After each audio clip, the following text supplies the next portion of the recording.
Well, good evening, ladies and gentlemen, and welcome to another episode of Never Say Die, where our three brave adventurers are battling and journeying throughout the continent of Wildemount.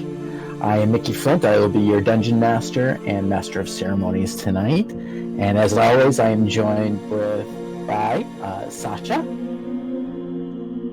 Matt, and Sean. Everybody? Hello. How you guys doing tonight? Everybody good? Yeah. Absolutely. Doing Ready to roll. Ready. Excellent. Well, we left things off last week, rather. The party had rescued the young the young halfling lad. Copyright infringement there. Don't sue me. Tolkien estate. We all know what halflings really are.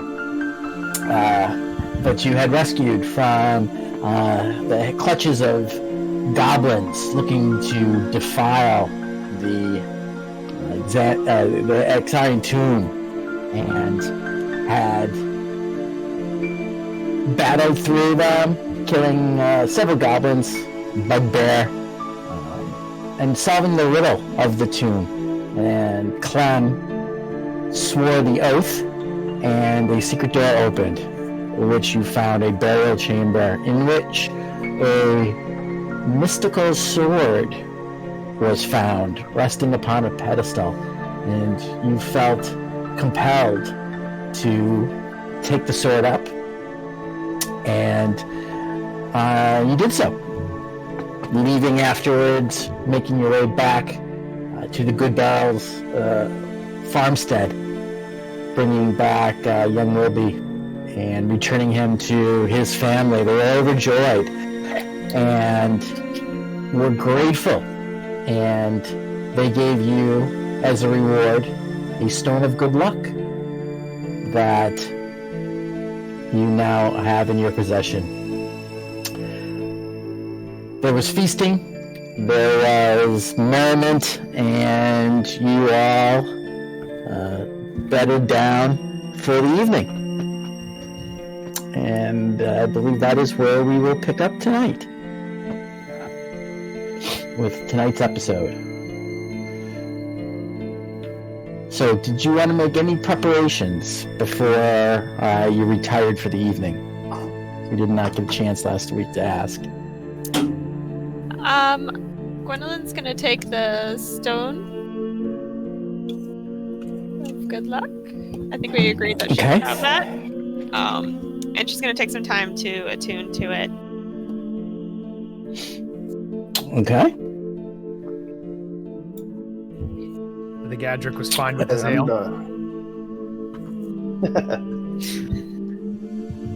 Clem's going to take the the sword as the sun's going down and kind of just try to consult with Pelor to see what the hell he's supposed to do with a longsword.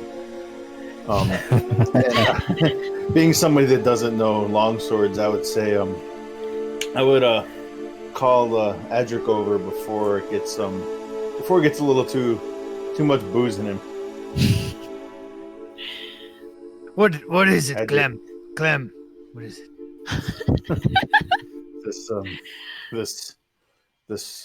This weapon we found in the tomb.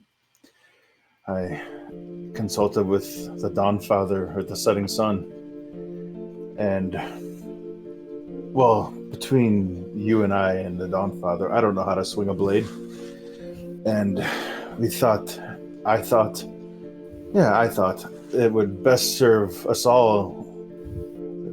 It would serve the Dawnfather, it would serve Zalakan, and it would serve, well, our party, our group of friends, in the hands of someone as skilled with the blade as yourself. Would you like this, to take up this edict blade?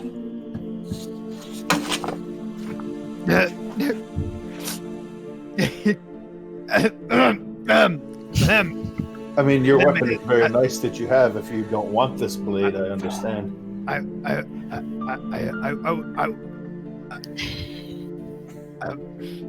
I'm sorry, it's the booze talking. I would love nothing more than to wield this in honor of our party. For Zalakan. For Zalakan. Yep. I'm being very reverent here. His hands are slightly shaking, holding it. I'll take a knee and kind of present it to you. I don't know how to be ceremonious with this blade, but I'll be very ceremonious. Hold it up to you. I like the idea of just two very clunky guys just I don't know how to take it. Thank you, Clem. I will make use of it. Absolutely. I have no doubt that you will, young Battlehammer. Or old Battlehammer. Let's have a pint. I would like nothing more. I'm going to spend the rest of the night being emotional drunk and attuned to the sword while also holding it. I'm actually going to sleep with it in bed that night. I want to tuck it in. The hilt will rest on the pillow next to me. We'll say you automatically make your saving throw to risk cutting your throat. Sleeping with large cutlery. Due to your background and your years at sea with the less than savory folks, you've learned how to sleep with a blade, so we'll say that's fine. Okay. So after a bit of revelry and some celebration with the very now friendly hobbit halflings. It's a brainworm now. They give you the master suite and the large, comfortable bed to sleep in. Clem, they give you a makeshift, something that they were able to pull together to support your 450-pound large frame. And the portals are comfortable on the ground. We're good. Well, it is mostly just a big pile of straw with a blanket over it. Like the horses, yeah, that's good. But it's inside, and it's done with love and a lot of respect. I like it. So you each bed down, feeling very secure,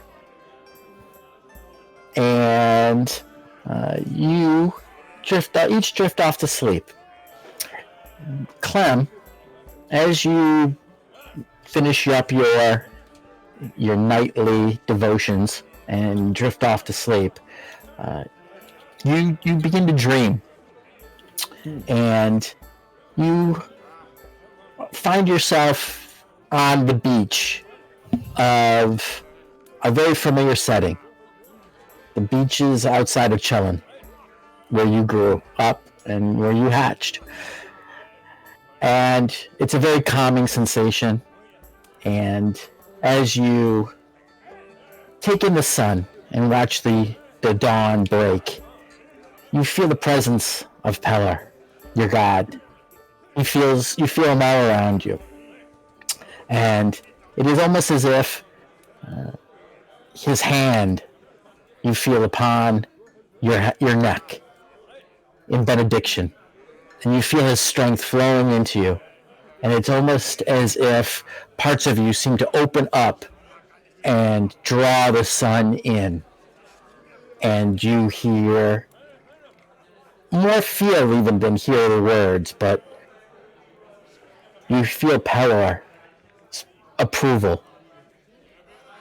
And as you wake in the morning, it is to the memory of, "Well done, my son," in your mind. And as you awake, you find that you are able to more closely tie and draw upon the power of Pellar now with his benediction. Very nice. Adra has a bit of more of a passing out type of momentary thing. He celebrated and wanted to uphold the honor of the dwarf ability to throw back the pints, which he did. So your sleep is a bit more troubled, a little bit more of a toss and a turn. You're still wondering if you'll ever get used to sleeping on dry land without the roll of the sea beneath you. So perhaps it is because of that you do dream of the ocean. And at first, you also see a clear blue sky as you are on the deck of a large ship. And you feel the sun's rays upon you, and you feel very positive, very supported. But suddenly the seas begin to get a little rougher. The clouds begin to roll in and darken. And you start to feel, more than even hear, the thunder begin to rumble through the sky. You feel it on your chest. And in that deep, rolling thunder, you hear your God speaking, blotting out the sun. And you hear him rolling, grow stronger. And it barrels into you. And you wake suddenly. You're disturbed. It was not the peaceful thing that you would have expected. However, you also feel a bit more connected, and that as if you could draw upon more abilities than you could the day before.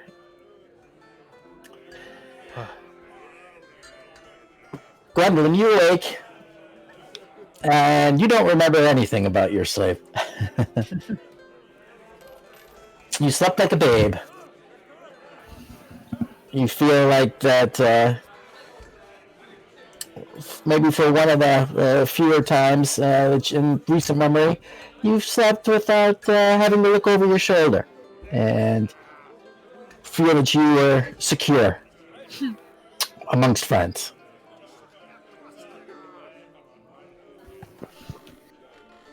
All right.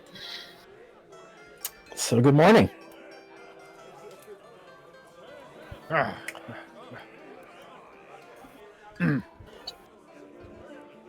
I haven't slept that good in quite some time. How'd you sleep, boys? I think I had a little bit too much to drink.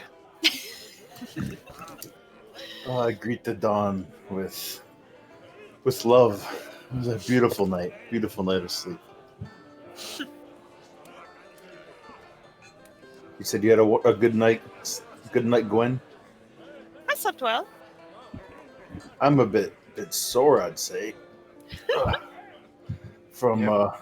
I guess fighting some goblins will do that to a young turtle. Well, that and probably the arm wrestling tournament we had sometime around 3. We you and we arm wrestled. Yeah, Don't you remember? I swore. I won though. I won. I wouldn't expect anything else, Battlehammer. Pretty sure I won.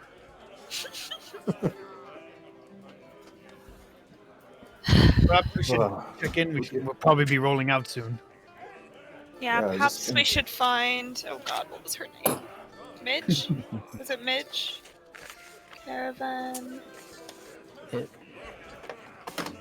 Yeah, I believe that was her name. Or was it? Yes, Midge. I'd be almost inclined to build a life here with the halflings. I'll pass. But maybe we can't rescue one of them every day, and maybe they don't party like this all the time. I can't imagine. Well, you don't sleep in very late because the rest of the farmstead has been up with the dawn, as farmers are wont to do. But also the caravan, the drovers and the drivers have been at it already this morning and have assembled the caravan in the yard. It is quite large with the 3 full merchants' contingents, all of their wagons, and it does take a bit of time to get that set up, so you're not too late as you stroll out into the morning light.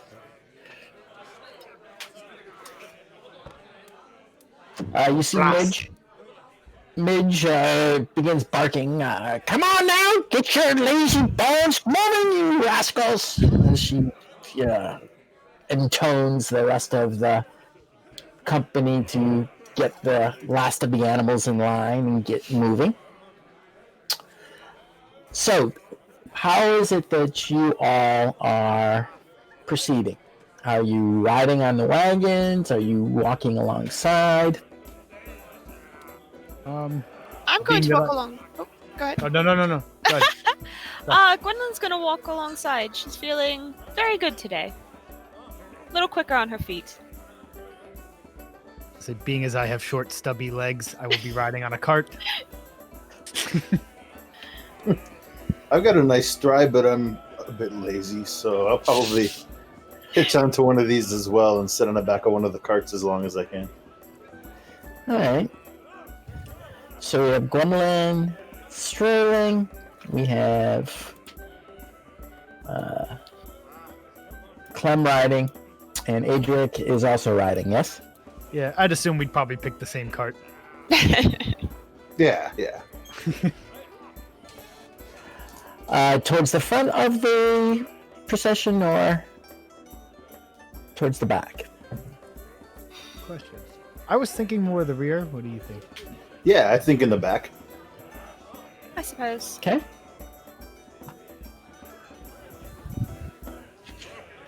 So we can keep an eye on the whole procession if we so cared. Yeah. All right.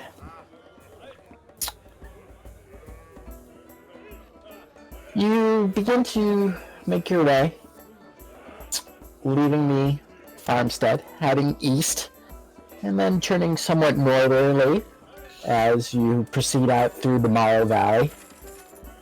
It is mostly land with rolling hills, with grasslands, very good for grazing and for farming.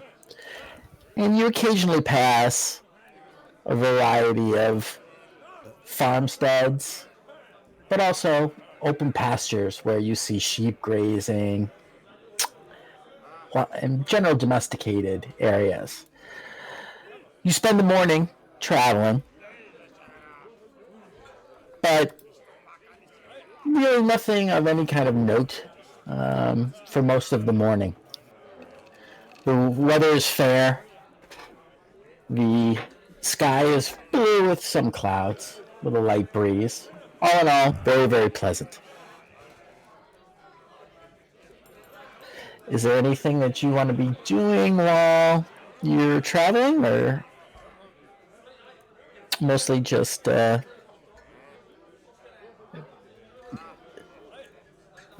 think maybe just taking it in, We had a big day yesterday. At least I know Adric will be kind of... Yeah. Hungover. Yeah.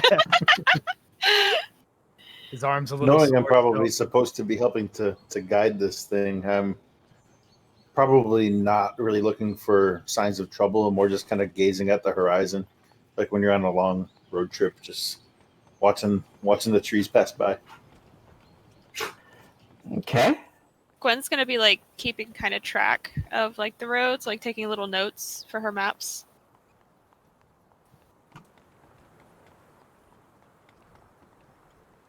Excellent.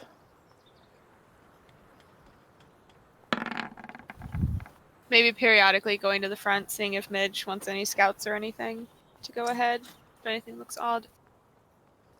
It's kind of what she does. Okay.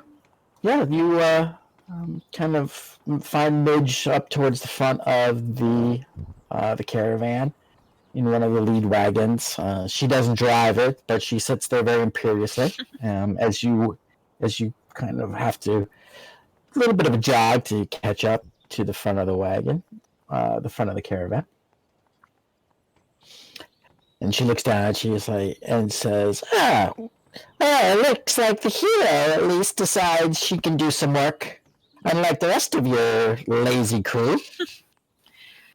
I'm just a little antsy, I guess. A little bored.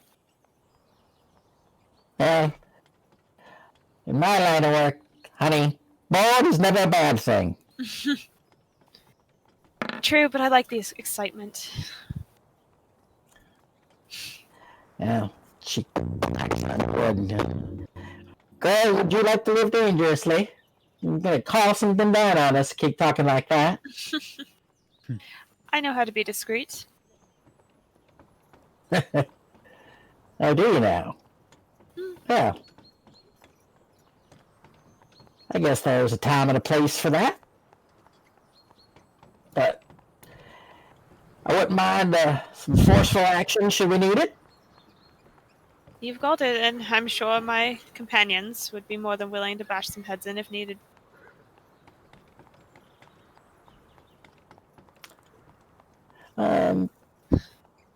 Okay, so you proceed on for another hour or two. And why don't you guys give me a perception check? Okay. Let's see what you see.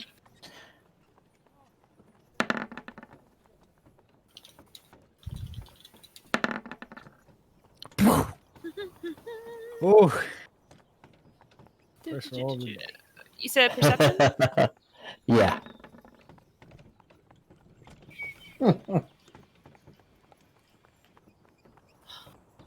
Yeah, that's... Nailed it. I didn't see mine roll. Sorry, I did too there. That's okay.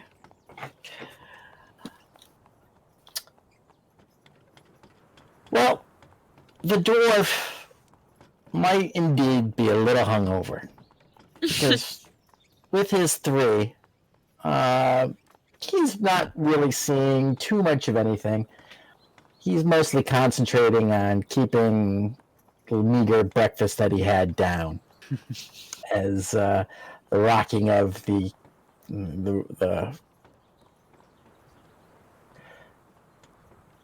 wagons is somewhat disconcerting to him.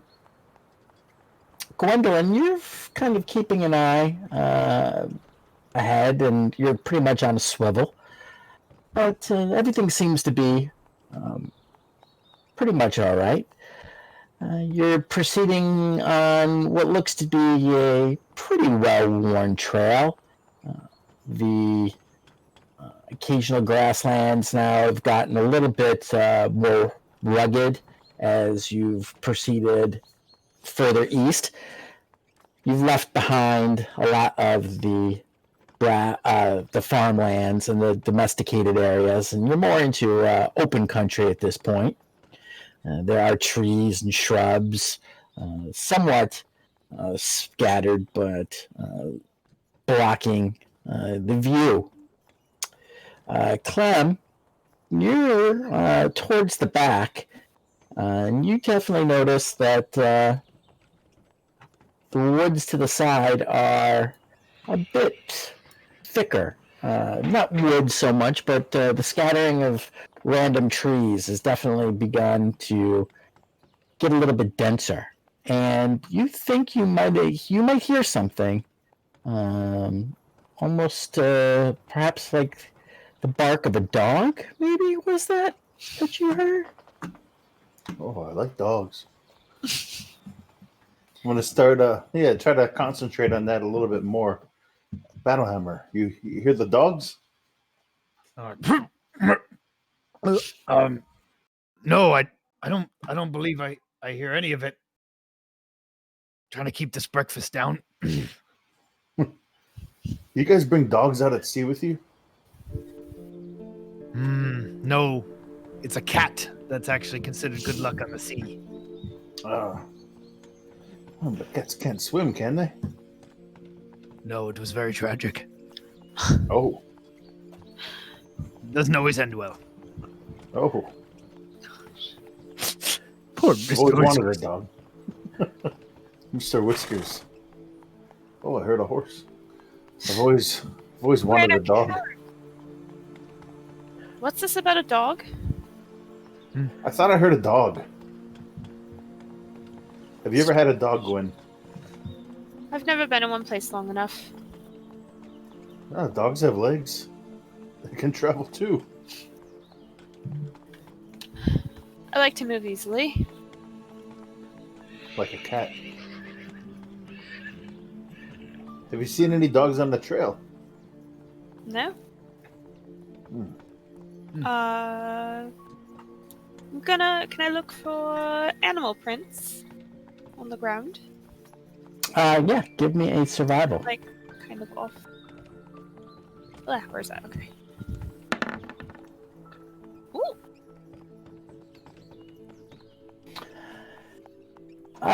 Looking down on the ground, you do see lots of different prints. You see some wagon tracks.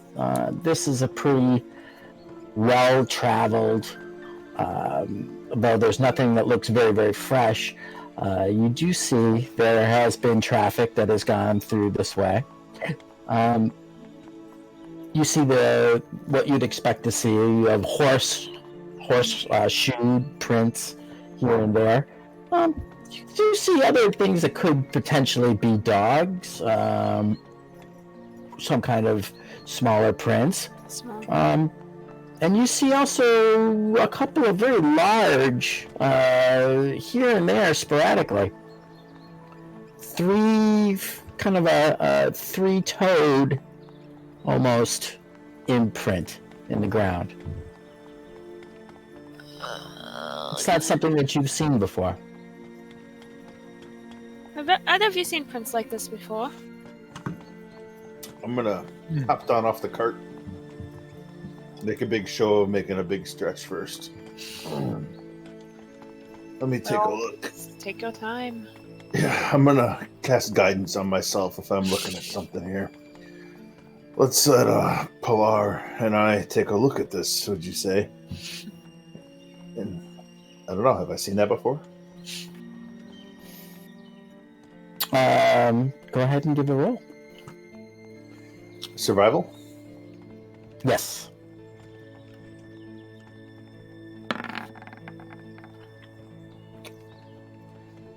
It's a good chance. There's a very good chance with that one. Yes, indeed. So it looks very much like a very large, like some kind of bird, actually. Before I say what I think, I look up into the sky, and it looks like a bird's footprint. A bird. A That's. big bird, yeah. I mean, clearly, it's a large print. Okay. Well, it looks like we're having some technical difficulties here. We're going to take a quick break to fix that up, and then we'll be right back. Sounds good.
right. Welcome back, everyone. Sorry about the technical difficulty there, but I believe we've got it fixed. So, Mr. Roboto has left the building. Anyway, so unlike the robotic sounds of my voice previously, you have heard a little bit of dog, canine in the distance type of sound, which has caused you to look around a bit. You've discovered on the ground some strange tracks that Clem has identified as looking somewhat bird-like, although of great size. It's a big bird. The wagons are continuing to roll forward.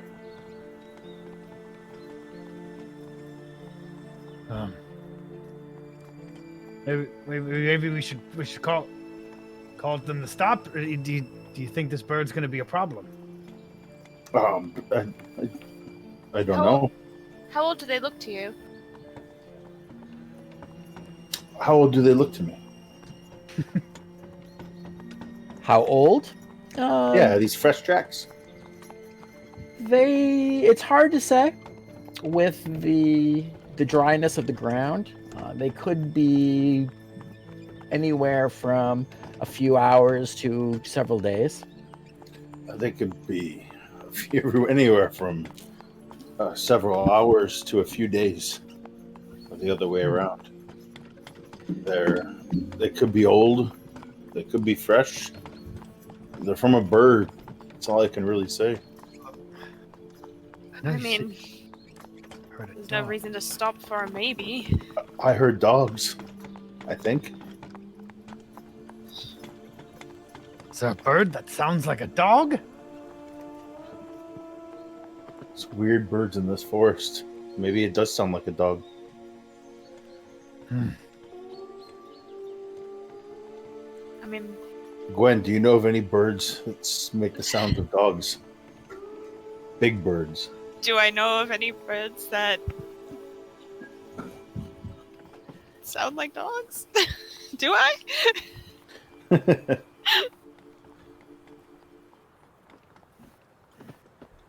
Can I roll something to see if I know? Yeah, I mean, you... Nature? yeah. History? Go ahead, nature.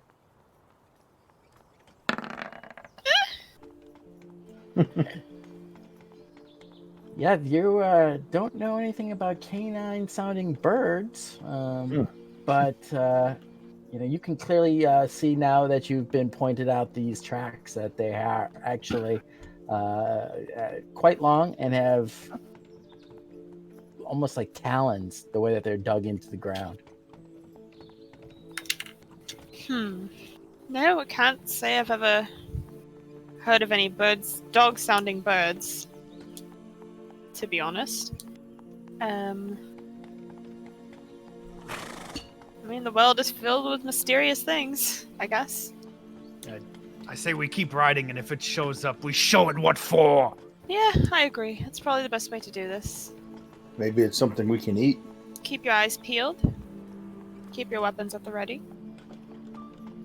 I'm gonna draw my bow. Just have it. Okay. And I'm gonna go up front and warn Midge. She's a smart one.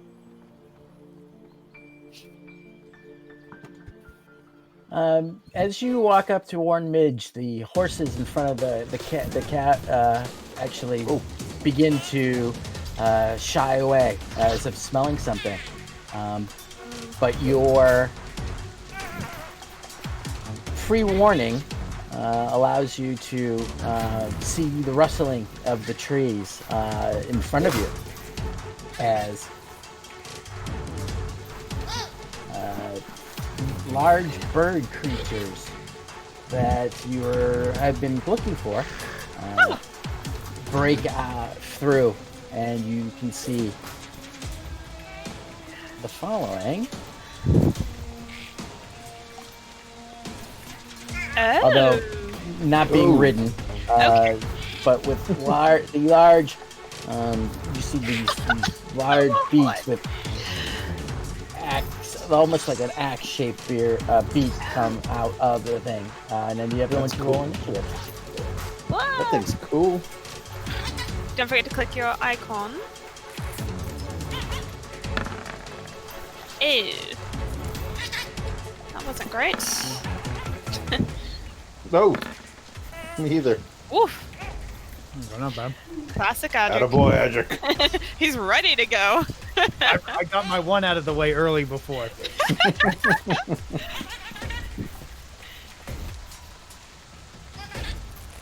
All right. So, Adric. I believe I'm bird music. This is awesome. Yeah. Way to go, set back a Syrinscape. little bit. Yeah. So set back a few wagons back from the front. You see about I don't know, 60 feet or so. This large bipedal bird with an axe-shaped beak begin to move out into the trail.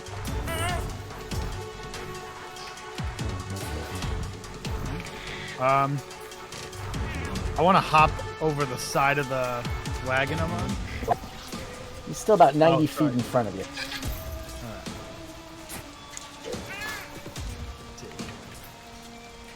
Would it say, I guess, would we call it, if I were to hop over the side here, call that 10 feet of my movement? No, it would be just the 5. 5? Yeah. Go.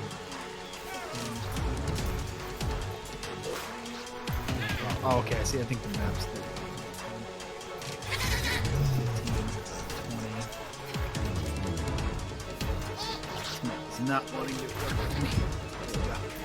I guess this is as far up I can go. I'm gonna move here, have my sword at the ready, and just give that good old Adric, come on!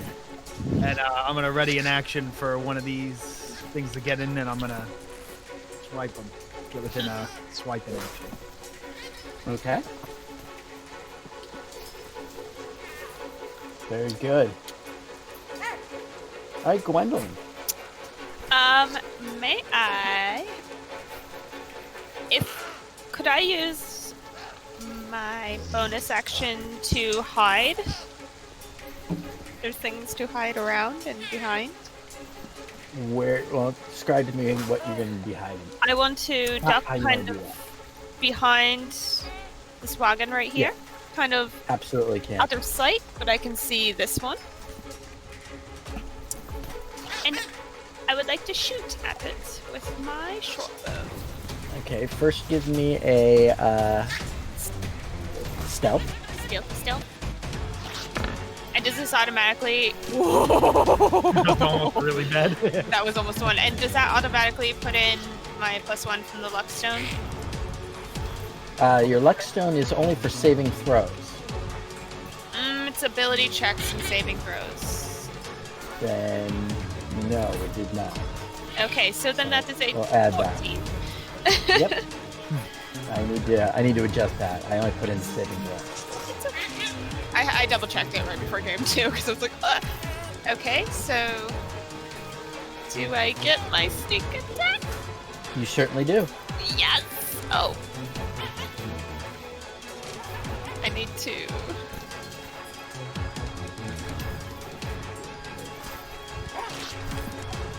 Alright. So roll to attack. My short bow. It's starting off with a crit. There we go. Yeah. With sneak attack. Oh, this is how I like to start. Okay, where is it? Sneak attack. Come on.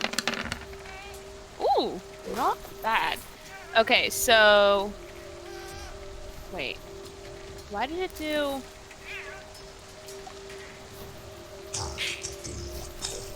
Because you critted. Yeah. You critted. Yeah. So it rolls double. Double all dice. Oh, it including automatically did that. Yeah. Yeah? Okay. Yep. So that would be... Oh my gosh. It's 10. 21. 21? It is Damn it. 21. All right. So, Gwendolyn ducks in quickly with cat-like grace and back behind the wagon. Draws the short bow in one smooth motion. Lets loose with unerring accuracy. Takes the axe beak directly through the eye, piercing its skull and killing it with a single shot of her bow.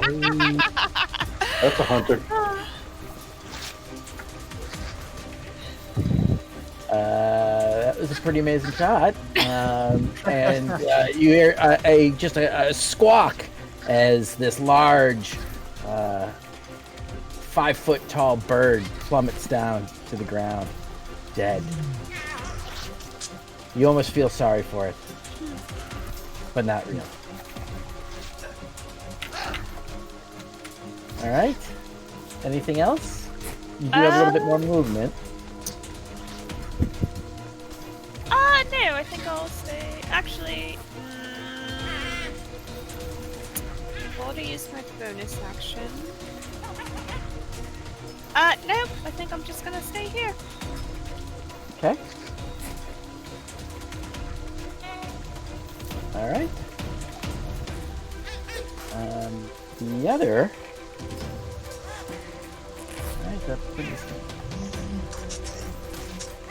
Seemingly oblivious to its mate's demise, you see a rather angry bird break free of the cover and lurch forward.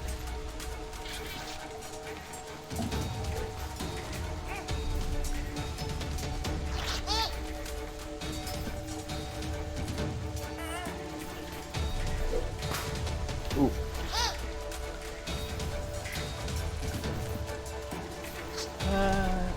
But Gwendolyn, you are so seeing it coming with your thing. It actually, you're still hidden, so it doesn't notice you at all. But it instead is focused on the dwarf, but can't quite make it to him in time to do make it to him on his turn. All right, Clem, that brings up you. All right, I'm gonna stand up on the back of this cart, and holding my shield on high. I'm gonna start chanting, "Holy light, shine bright. Your light shines bright as the dawn, blazing sun above," and do a what's it called? I'm casting my cantrip. If you give me 1 second. Sacred Flame. Okay.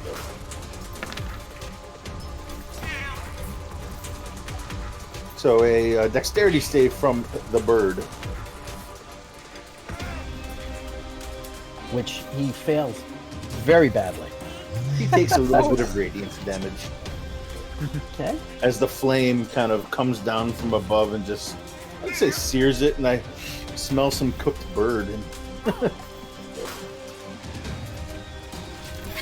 And All right. that's all I'm Roll gonna do again. for now. I'm gonna stand tall in this cart. Okay. So 5 points of radiant damage as he lights up and you smell, we won't say fried chicken, but you smell some singed feathers in the air as the radiant burns him into. All right. And I'm not gonna move. So I'm good. Okay.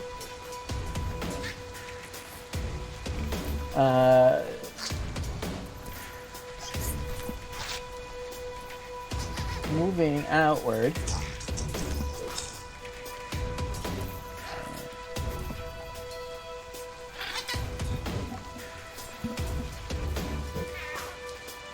Who is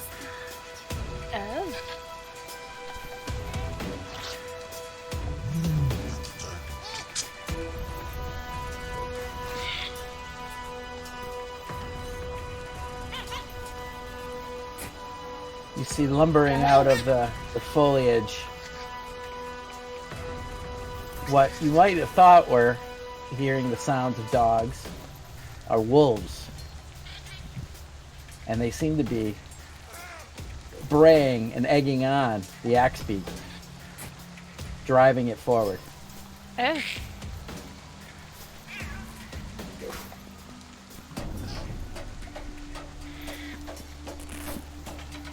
Okay.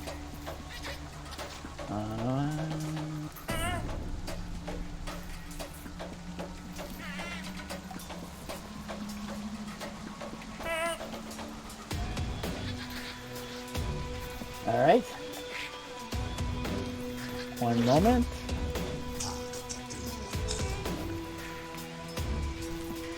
Oh dear. Uh-oh.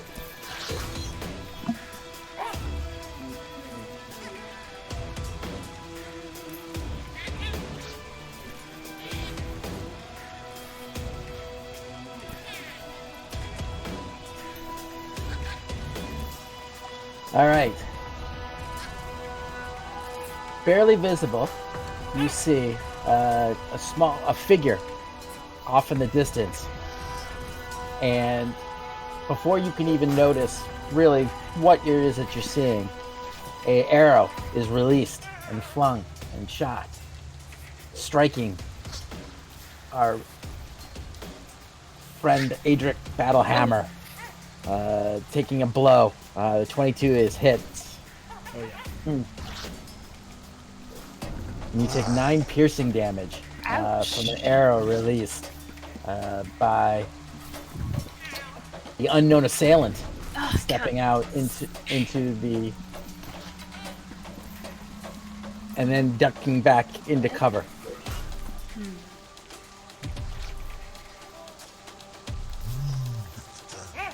All right, Adric. It's like blast, and then I'm gonna use my bonus action to put 5 points of lay on hands on myself. Okay. Put that on my sheet just so I don't forget. I used 5 points. There we go. All right, and then I'm gonna see the dogs and be like, blasted wolves! And I'm just gonna bum rush. 10. I guess right here to the closest one to me. Still staying within somewhat range of my friends, and I'm gonna try to swipey swipe right in front of me here.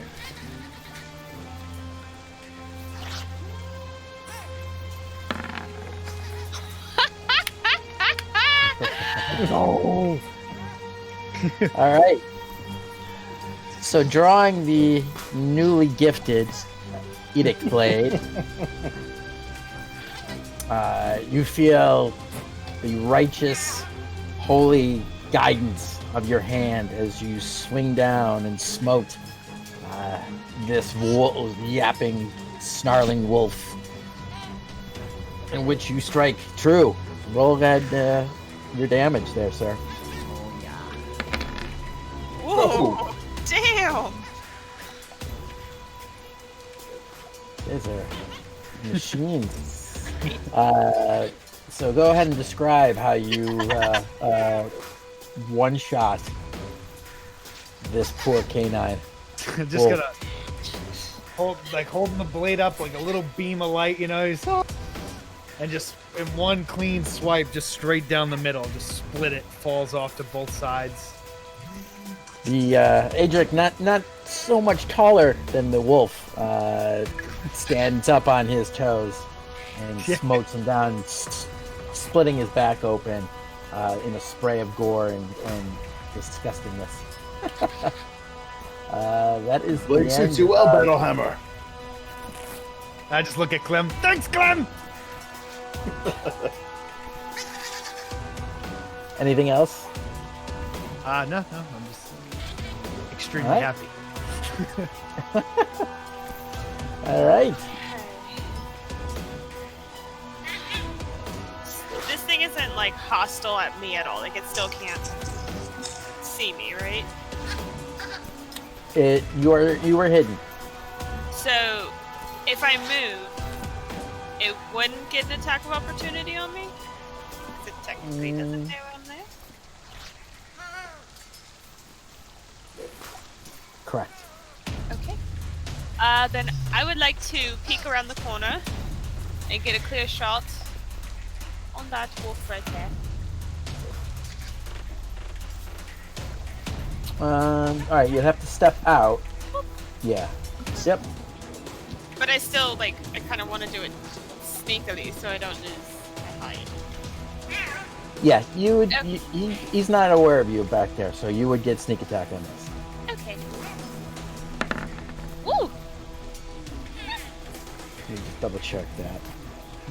I'm 99% sure that he doesn't have a passive perception over like the 28 that you rolled on your spell. No, you're good. Okay. You're totally. Well, I It's rolled 13. a 23. No, you hit. Yes, okay. Damage. Oh, it didn't. Oh, never mind. Okay, yeah. 9. Okay. You hear the wolf yell as your arrow strikes it in its back hind quarter. And you see the blood just coats the gray fur as this arrow digs into it. It begins to limp around on 3 legs, snarling, trying to rip the arrow out with its teeth. Okay. And do I need to rehide at this point? Yep. Okay, then Yep, I would like to use my bonus action to hide. All right. And actually, I would like to try and get up on the wagon and hide on that. Can I do Okay, that? you'd have to go prone. To get into the wagon? Well, to hide in the wagon. It doesn't have high enough sides, so you'd have to. Oh, I then guess you never could mind. crouch. You Yeah, I can was gonna crouch down. I could crouch say. Okay, yeah, you can crouch. Okay, Yeah, that'll work. crouch. Get a little bit of cover. Maybe. Does this Okay. have the +1 yet, or no? Yes? Yes. Okay, I rolled a 12. I think I'm hiding. You think? Okay. Not 6. The axe beak doesn't see you, so it continues on and attacks with its axe-shaped beak. Tries to club down at our paladin friend. 17, however, though it hits you, your armor is sufficient enough to absorb the blow, and you do not feel the ill effects of this large beak as it slams down into your back.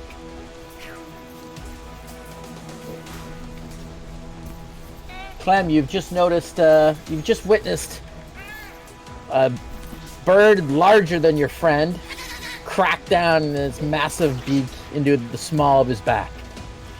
That has me a little more concerned. I'm gonna move up.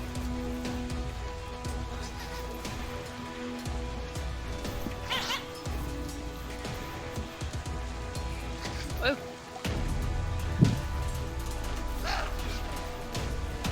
I'm gonna hold my shield and do something new. I'm gonna start chanting in Aquan, and I'm going to use my channel divinity here, Radiance of Dawn. There it is. Okay? Let's see where I put it on here. Well, either way, let's see. You do a Constitution saving throw for everything within 30 feet of me that's attacking me. Well, to both the dogs and the bird, we'll say. Okay. oh yeah, that's everything. Except for Well, let's do this.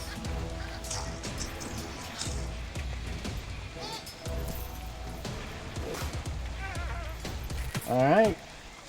So you give off this 20. brightened radiance, and they need to make And I'm a 5 more. Yeah, there you go. That's fine. con save, yeah? Yeah.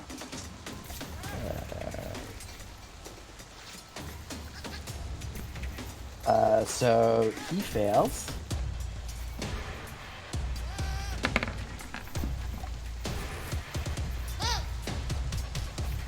Nice. They both fail. Cool. They both take 13 radiant Wait, damage. 5, 10, 15, 20, 20. It says it's a 30-foot range. Yeah, I thought the 5, other guy 10, would 15, make it. 20, 25. Yeah, the other wolf is only 25 feet away from him. Okay. So I should take that one too. Sorry. Thanks.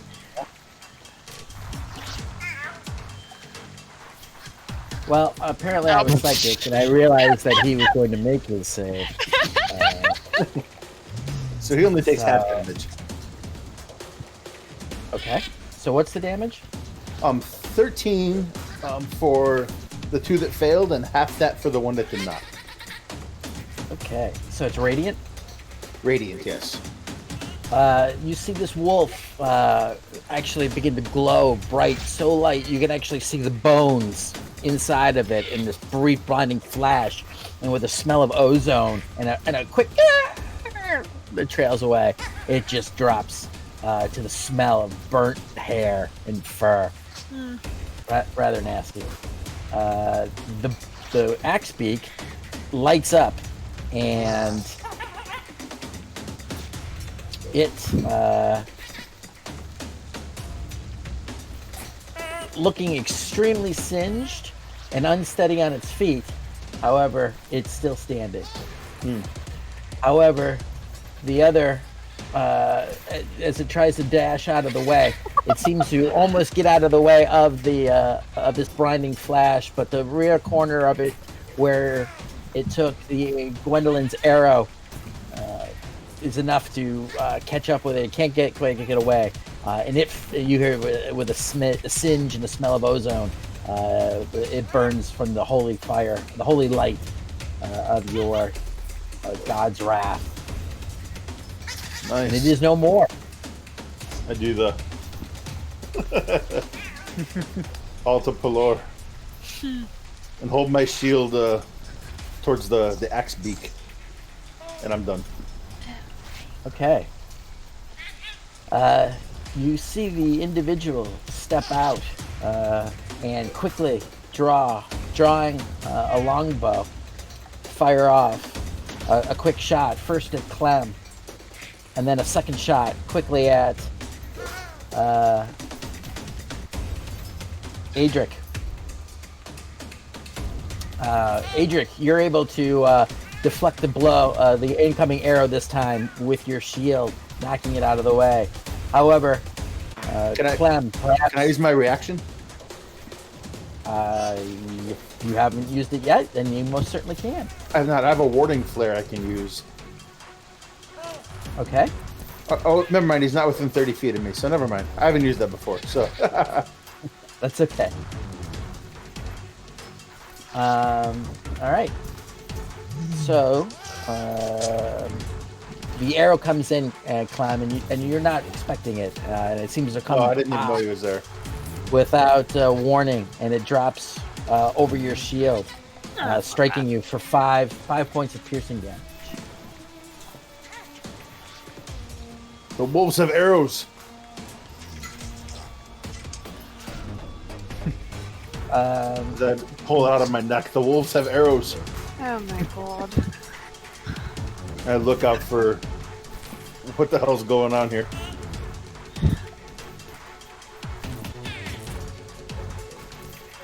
All right.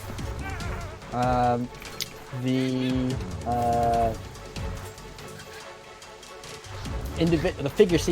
cloaked figure seems to melt back away into the trees. No!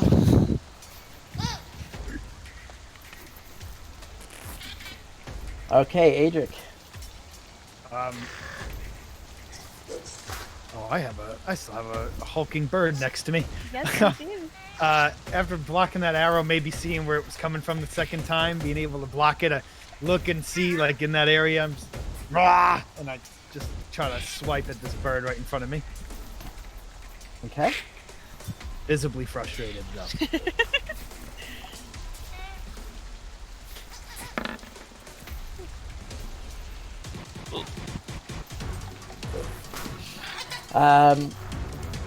Bow off balance. You're able to, with a backhanded swing. It's a hard target to miss, being that this bird is taking up most of your field of vision at this point. And you're able to backhand strike it across the chest. And roll your damage.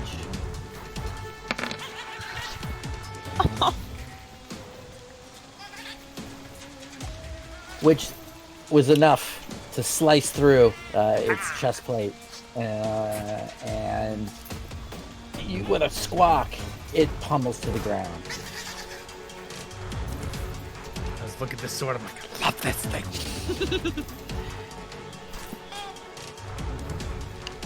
All right.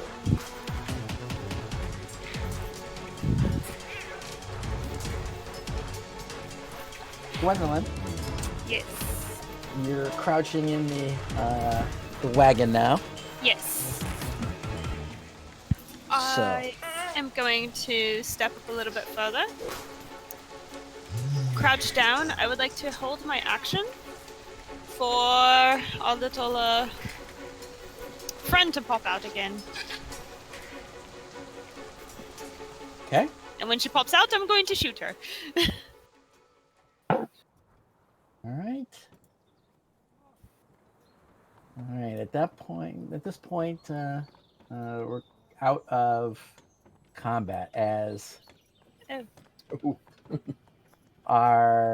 the hooked figure seems to have melted into the underbrush, and you wait for several minutes, and there's no sign of her.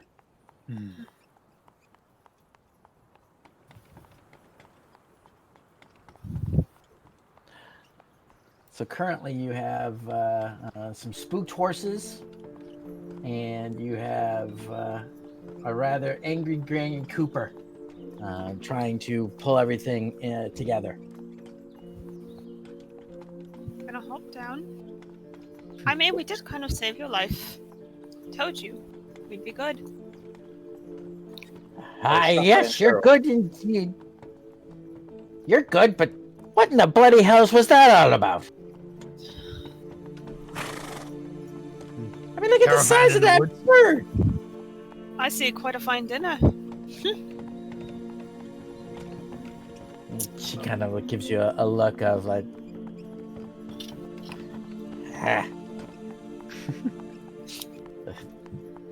looks rather nasty to me. I'm actually taking a really big liking to these birds, and I want to cut the beak off of one, hoping one day we might be able to fashion a weapon out of it. I want to take the talons. All We just right. start squaring up the things we just killed in front of them. Go ahead and each of you give me a. Let's do a survival check.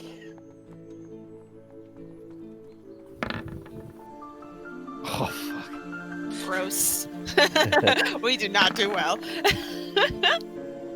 So you go to take the hack off the beak off of this creature, and it's a lot tougher than you think. So you start whacking at it a couple times, and you just crush it, and just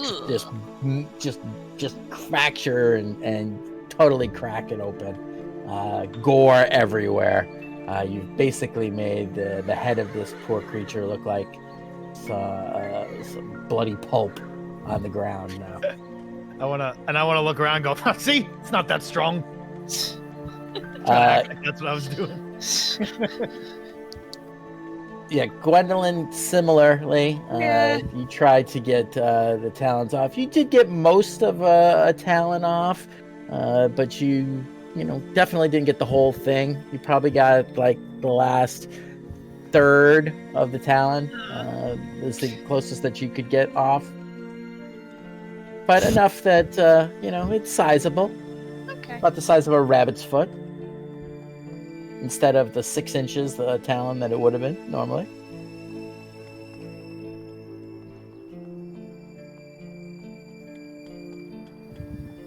Yeah. When do you think? You think maybe these wolf pelts might be worth anything in the town we're getting to? Perhaps. I'm still eyeing. Gwendolyn's eyeing the woods. One of Are these these shot me with an arrow. trees? One of these. These are trees, correct? Yes. Okay, can I? Adric, Clem, I'm gonna go ahead and see if I can find whoever was shooting at us. Mind Let me being a help bit you. closer? I'm going to give you guidance on your perception. Oh, thank you.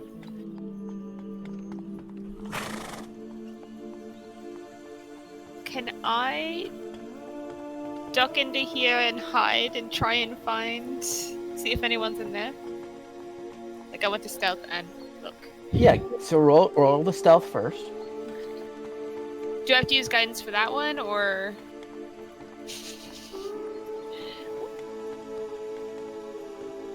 You can use, Or I can yes, use if it he's for- giving you guidance, I'll then use it for stealth. Not that I needed it, but you seemingly blend in with the surroundings so much so that both Adric and Clem lose sight of you. Where'd she go? and I would like to. Are you yelling that out, Adric? Yeah, look at Clem, kind of just like. And I would like to look around and see if I can see our assailant. Okay, give me a perception. Without guidance, because that's over. Ugh!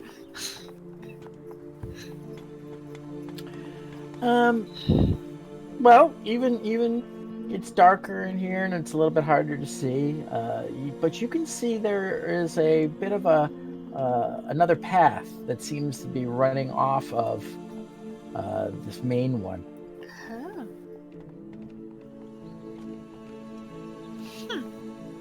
You don't catch any sight of the cloaked figure, though.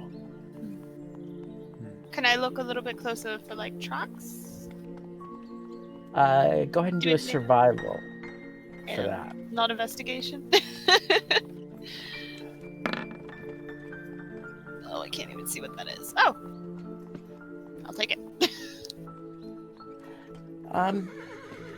While you see some of the footprints that you now know that since you're looking for, that the wolves seem to have been through this area. But they lead more towards going back this way. No human tracks? Not that you could find, no. Okay. I'm going to come back. There she is. Well, that was pointless. I almost want to be startled when you come out. I thought about like coming all the way around just to spook you, but I'm looking over here for you. I'll just walk up right next to you. Well, that was pointless. Did you see anything? No sign of whoever was shooting at us. There's a path up that way, though. I'm intrigued. Do you think we could see if we want to set the caravan up for a camp here, or? What time of day is it? Yeah, what time of day is it? It's early afternoon. Oh. And you at this point, Midge Olafane is got the horses under control. She's calling back to move forward. and she's looking expectantly at you all, asking, "Well, can we go? I want to try to get to Person Springs before nightfall here." Understandable, but we did just have someone shooting at us, and unfortunately that one got away, and I'm a little worried about going forward if they have friends. I'm worried Can we about perhaps- staying here at night, though, if they Could have be a friends. future problem. How fast does a caravan travel? At the slow speed by the player's handbook standards. Okay. How long would it take us to get to the springs? Well, we should make it there before nightfall. That's why we plan things out the way that we do. That's the layup point on the way. Tell us that. Really want to go look up there. Whatever you say, Gwen. I trust Well, you. But we have a job to do. I can certainly give you a moment, but Can we just we go don't want to check? wait too long here. Just a short rest, just to make sure the coast is clear. I mean, that is our job after all. It's what you hired us for. It's your protection, is it not? Listen, don't get sassy with me, young lady. I'm not. If you want to go, then go right ahead and check, but just be quick about it, because hell or high water, we need to keep moving. We're sitting like this. We'll be right back. So the slow travel speed that you guys are moving at is 2 miles per hour, Okay. 18 miles per day. Okay. All right. I want to find any shadow I can possibly find to duck behind while we keep going forward. So I would like to Okay. still.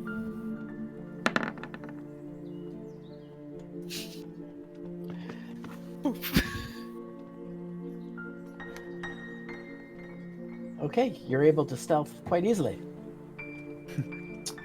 Even though she's walking next to me, I want to. When she vanishes, that's when I'm like, "Oh, again."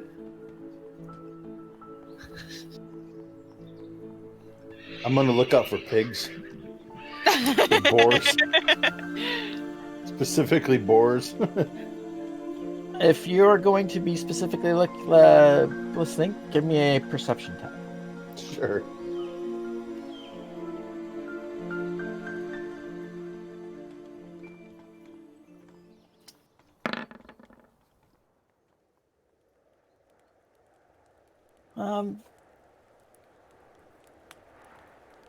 Being very quiet and casting out your senses, you hear the normal sounds you'd expect in an area that had this amount of trees. You hear the wind through the leaves. You hear the sounds of birds. You do hear the sounds of insects. Things seem to be in a calm. You don't hear anything that seems out of place, nor do you hear the sounds of animals that you had heard earlier when the wolves had given themselves away a little bit. Mm-hmm. I'm gonna keep heading You up are, this trail. yeah. You Oh, over here. Over here. I hear that, and I'm like, So Gwendolyn, as you are you see opening up through the line of trees, you see what looks to be a signs that there was some kind of a camp had been made back here in the woods. You see some makeshift tables spread out. You see what looks to be a couple of lean-tos and tents, as if someone had been living rough in this area. Do I see anybody moving around? Give a perception. One more perception.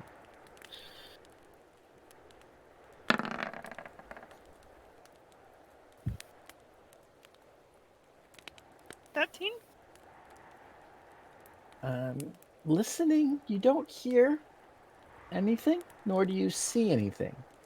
You do smell the faint remains of what might have been a small campfire.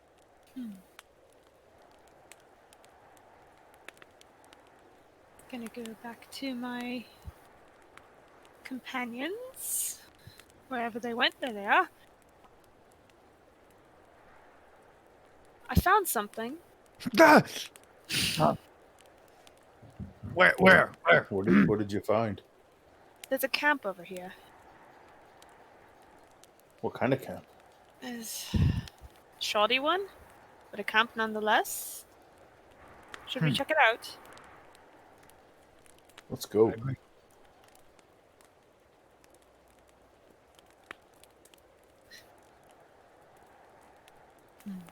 I'm gonna have Is my it- bow out and an arrow knocked. Okay. I'm going to stay on. You see, I'm gonna sneak over here. again, what appears to be some bedrolls that have been set up in this little bit of a clearing. You see the remains of a campfire that has been extinguished. There are some tents, but you also see some crates, some broken open, some with some foodstuffs in them.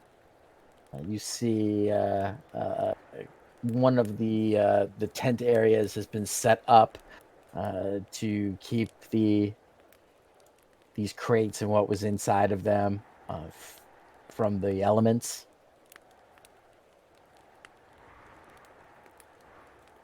Does it look like... Two bedrolls. You see two bedrolls that are out in the open, but there's one, two, and another underneath this tent here. What is this right here? It's a small crate, like a chest with almost like a chest with a lid. Can I check it? Mhm. For traps first, because I want to be careful. Go right ahead. I'm also very curious. Investigation? Yes, ma'am. Tell ya, that's a good color for you. I know. The lid of this box is not hinged. It looks like it was at one point maybe nailed shut or secured, but has been pried open, and now the lid just sits on the top of it. There is no anywhere that you see that it could be trapped. Is it locked? No, there is no lock. It is literally like a box that has the lid, like a packing crate almost, Okay. with a loose lid. I would like to lift it slightly to see if I can see what's inside. Yeah, absolutely. Inside, you see what looks to be some high-end bales, rolls of cloth. They are quite shiny and look to be like something a noble would wear in very bright colors. Possibly silks. Gwendolyn, you would know that those were indeed silk. Yes. Can I slide some into my bag? Are there Are you any? trying to do that without anyone seeing you, or Yes. go ahead and give a sleight of Sleight hand? of hand. Mm-hmm. 21. yeah, suddenly they just disappear. Just some like purples and some pretty colors. Okay, I'm gonna Are you just close. taking them all, or No, I'll take a couple, enough that I would have an idea that I could get something made with it, but not like absolutely? super overly extravagant because fabric gets heavy. But Yeah. enough So you grab two bales or bolts. bolts. Thank you. You're welcome. Of the fabric. Hmm.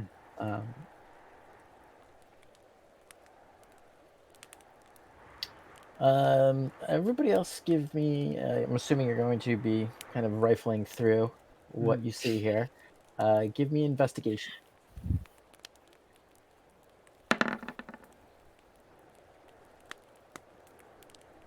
I'm gonna guide myself as I'm looking through this stuff. Smart cleric. Just a constant low murmuring prayer that he is Let me giving. find something good. Your But investigation is at a -1. I'm not very smart, okay? Ouch. It's okay. yeah, you should have, maybe next time go with the whole I'm just going to kind of feel everything and Yeah, let, exactly. let my perception wander I'm outwards. gonna perceive what we have in here. This is a I'm gonna Um, investigate these barrels. uh, okay, so the barrels look to be water barrels. Hmm. So it's inside of it seems to be, if not fresh, at least not brackish. Uh, so the water in there looks drinkable and I'm gonna stick my head not inside of it. Just take a big gulp. okay. And it appears, yep, if not very refreshing, at least satisfying, as it's relatively clean and not brackish. You find, Adric, this area over here looks to be where they had done some preparation of some kills. You see a bucket with entrails, perhaps a small forest creature. Um, looks like with the blood stains on here and the knife and cleaver. This is a food prep area that they've been utilizing. Nothing recent or anything that jumps out at you. Okay.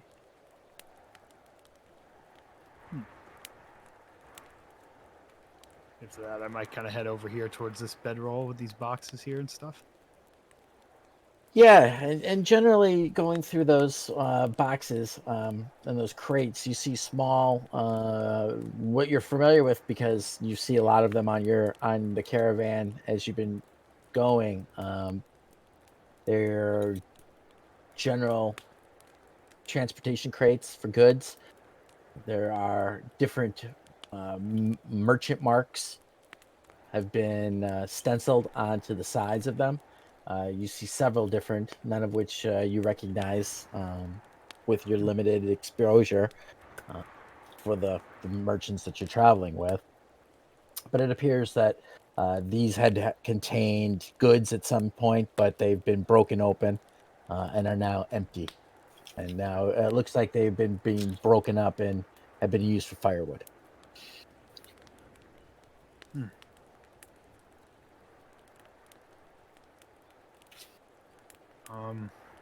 Perhaps I'd also want to look at this desk real quick before I say anything to the group. Yeah, it's a very makeshift camp desk. It's mostly a couple boards over some empty boxes. Okay. But there is on there a couple of sheets of parchment. They are blank, but there looks to be a quill and a small jar of ink. although certainly not a fancy writing implement. It looks like correspondence and notes were written here at some point. Perhaps we should get the caravan. I mean, I don't know if they'd be very interested in what we found. Is that ink and a quill? It's a parchment. Yes. Mm. Do Yeah, you not need much it? use to me. Nope. Do with it what you must. Let's walk away. I'm gonna take it for my maps, so I'm well stocked. Add it to my cartography kit, if possible.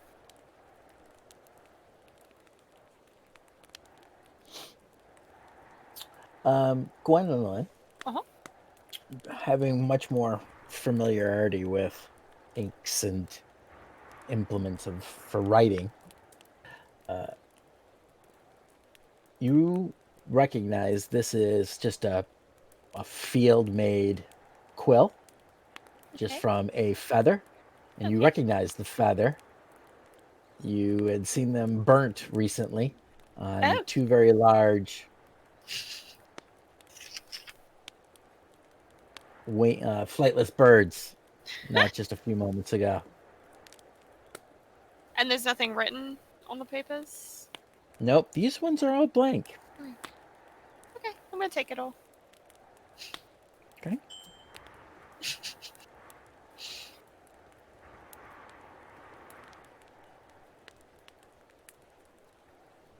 Maybe we should get back to the caravan, huh? Yeah, I suppose. My interest has been satisfied. My curiosity. What do you make of it? Moving through the camp, you do note, though, that there are multiple pathways that move through the brush here, and that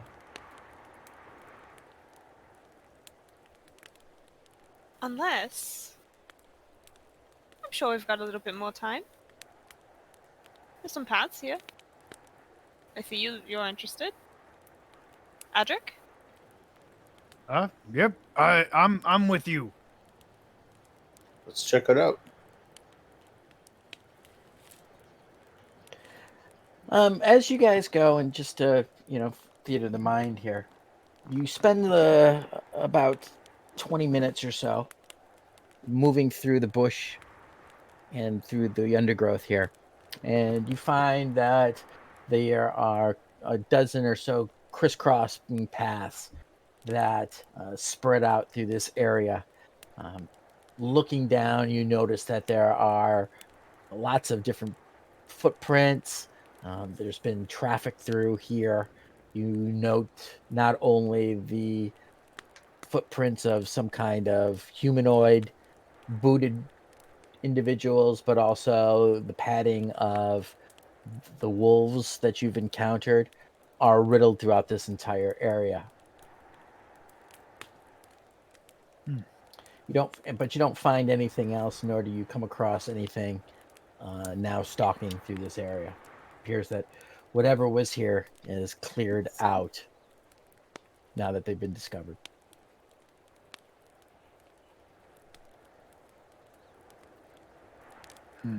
This is piquing my interest. I would like to meld into the shadows of those into the trees yet again. After saying something too. There's something over there. I'm gonna go check them out. Hopefully. We'll see. Let's go. Yep. And with some kind of elvish grace, she disappears into the shadows of the bush. Yeah, you find over there what appears to be the long, very former remains of a foundation of some kind of building. It's very difficult to be able to tell here. It could have been a small farmhouse or a variety of different things. It's almost impossible. You're barely able to find enough to see an outline. of how big it really was. But it's quite overgrown, and certainly not anything that would be of any use as any kind of shelter. Mm-hmm.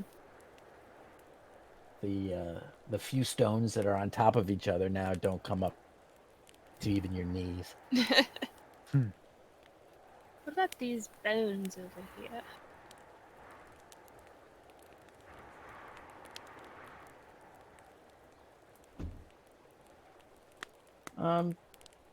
It looks to be a former meal of something.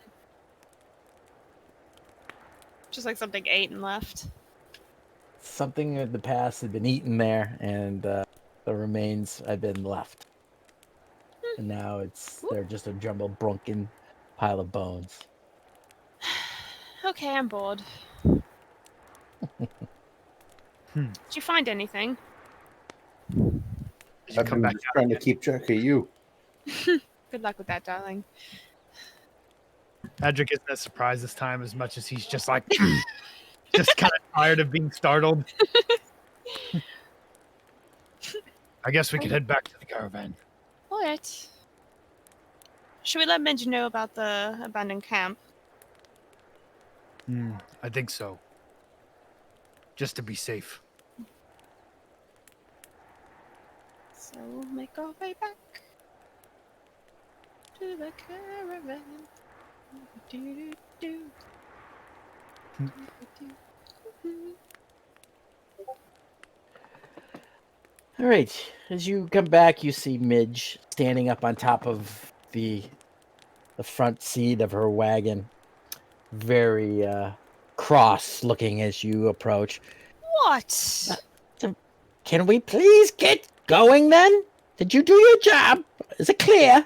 It's clear there's an abandoned camp over there with some goods. I don't know if you'd be interested. Water and the like. Perhaps other things. We didn't look too deeply. A camp? Yes, it appears to be abandoned. What whose camp? I have no idea. Looks abandoned to me. All the prints laid away. Oh. No decent folk would be out in the middle of these no lands. No, sir. I said we get out of here. Okay, let's go then. There's a bath and beds at Parsons Springs, and I want to get there. I would think you would as well. Does sound lovely. Both sound fantastic. Well then, let's go. Only some kind of bandits to be out here. Clearly, that's what they were. So you just keep your eyes open and make sure that we don't run into any more before we make it to Parsons Springs this evening. We're gonna have to move quite along. We're gonna have to pick up the pace to make it there before dark at this point. Well then, let's go. I could just hop in the front one with my bow out and ready. Just in case. You begin to move forward. The horses start to whinny. You begin to pick up the pace quite a bit compared to the last one. It's a little bit of more of a jauncier ride, as the hands and the other merchants are definitely showing a little bit of nervousness that was not there before. You guys go ahead. I'm going to keep a very keen eye out for anything.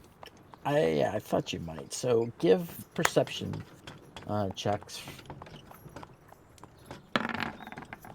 Oh, whoop. There it is. So you're stealthy, but equally not as aware of your surroundings. Oh, Clem.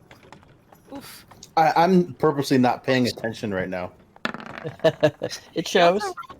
Oh, never mind. Yeah, you rolled performance. I don't.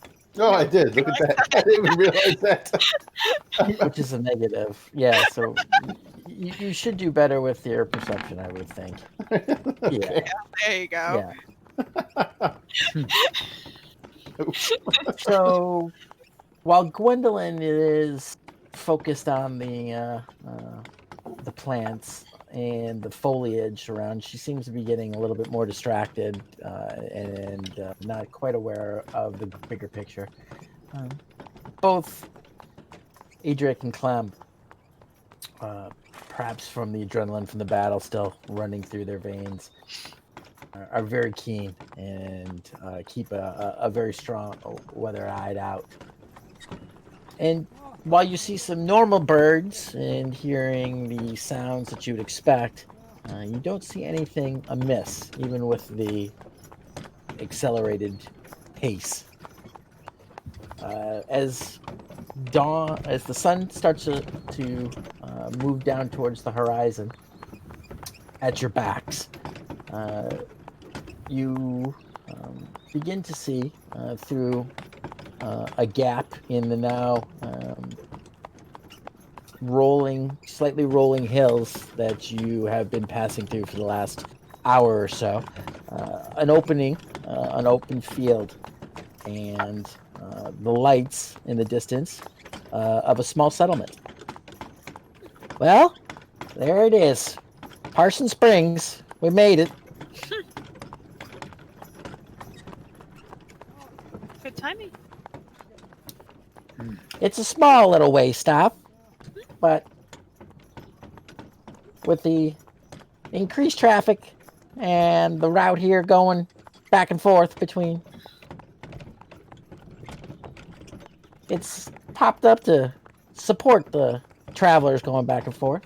So you might find a good respite. There's a good inn, a couple taverns. I like the sound of that. The inn or the tavern? Yes.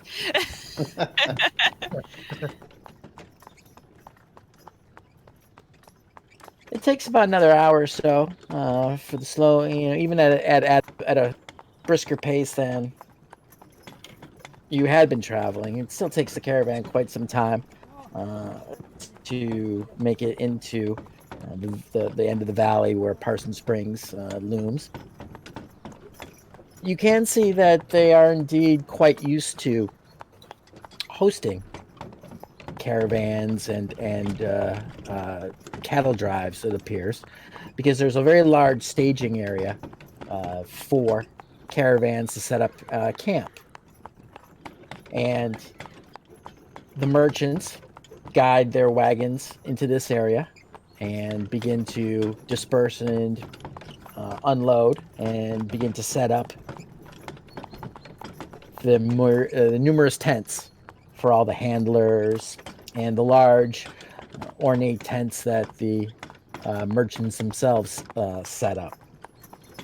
You see just beyond this area what looks to be corrals, perhaps for ranchers who drive their cattle between point A and point B. They are currently not being used, but you can see where they would indeed be set up. Beyond which you see generally 9 or 10 buildings that you can see right from where you are, with more probably beyond. And to give you a look there, a little bit of what you see. So you have set up coming in from the east side. I'm sorry, you've come in from the west, heading east, in that open area just before the largest building there, which appears to be some kind of inn. Okay.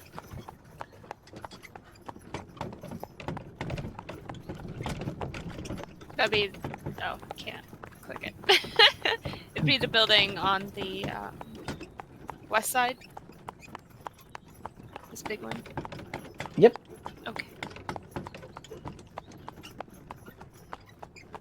Oh, this is lovely. Oh, this is nice. Look at that. Ooh. So there's quite a bit of traffic, both coming in and coming out of the small town. And you see, people that appear to be more local, as well as travelers. This appears to be a pretty common way stop on the way to the Ashkeeper Mountains.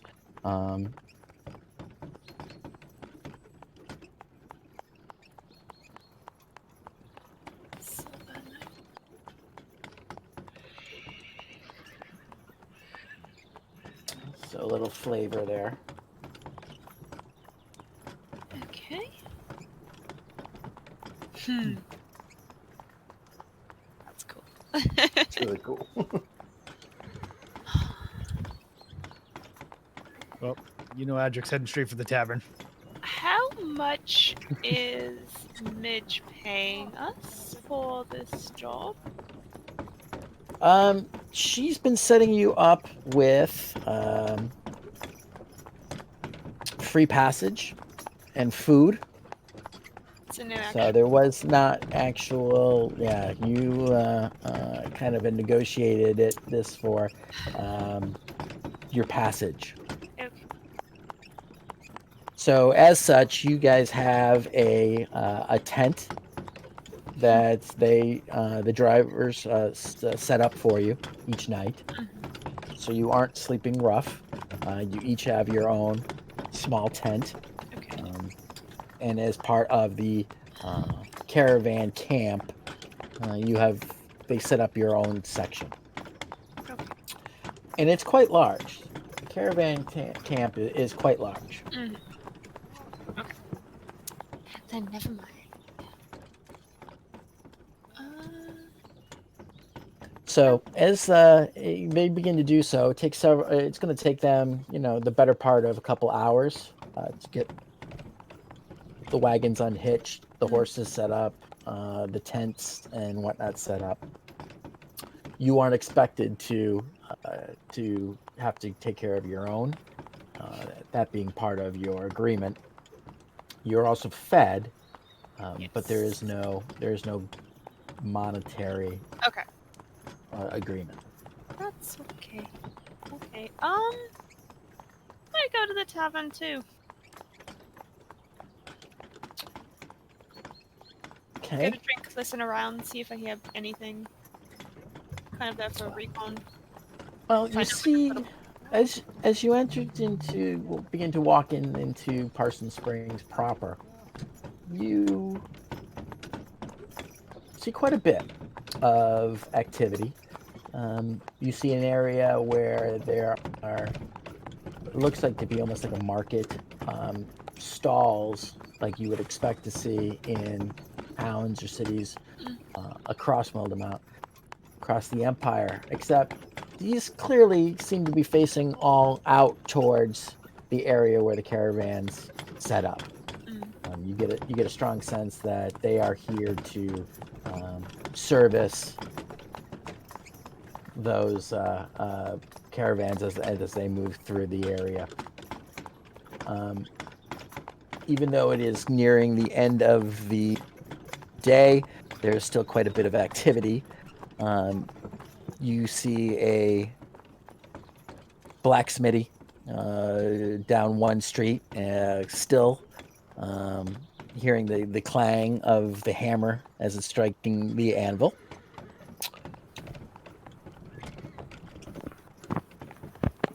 Okay.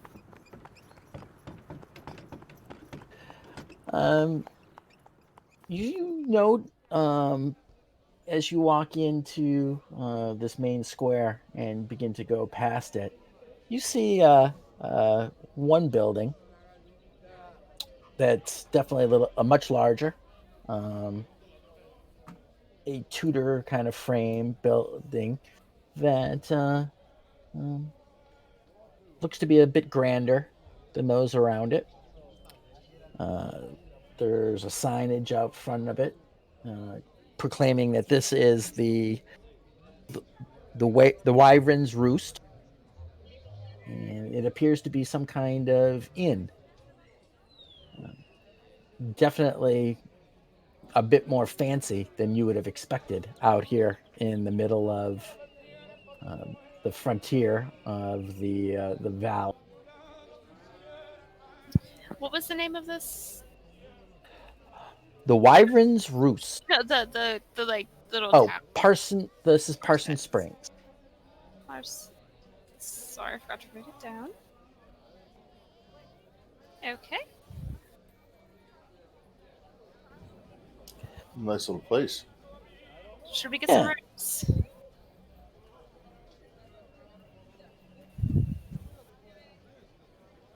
Some rooms, some drinks, relax for a night. I vote drinks. I thought you would. Yeah, I think we should maybe sleep in the tents with the caravan, but nothing's stopping us from having a drink or four. Well, 5. Um, Start waddling over to we're them. going to go broke. Attaboy. Know it. Money is meant to be spent, eh?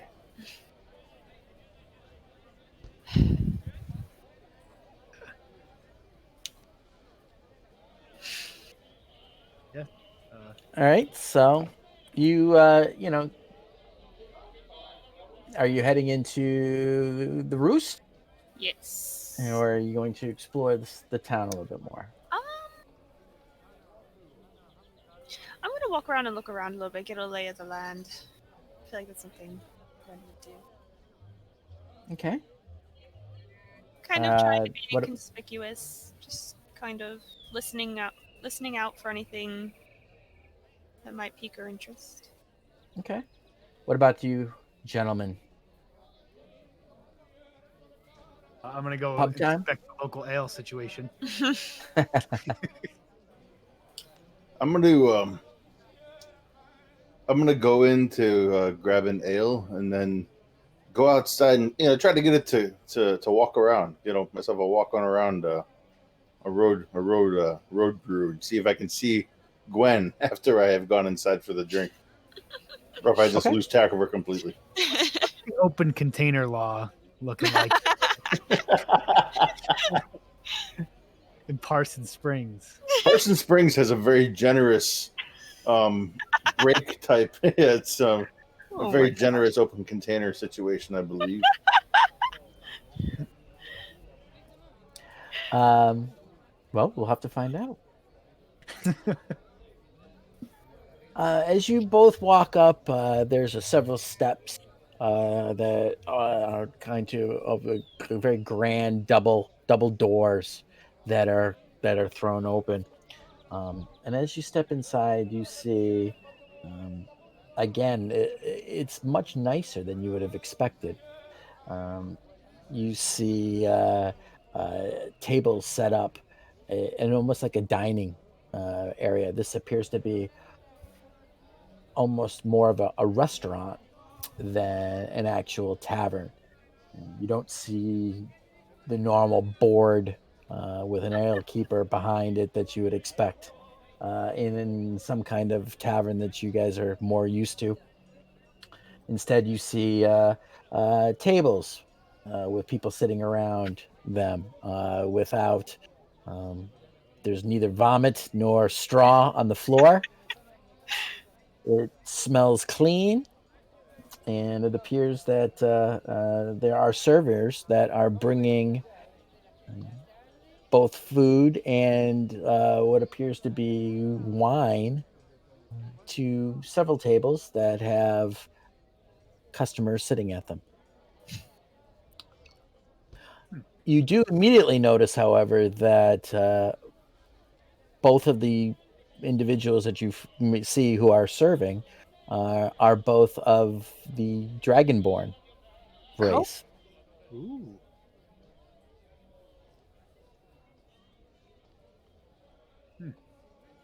Oh. I'd like to see if maybe there's an empty table around and sit down, get ready with Clem. Okay. And there are several tables that are open that you could sit at. Clem? Yeah, I didn't see Gwen.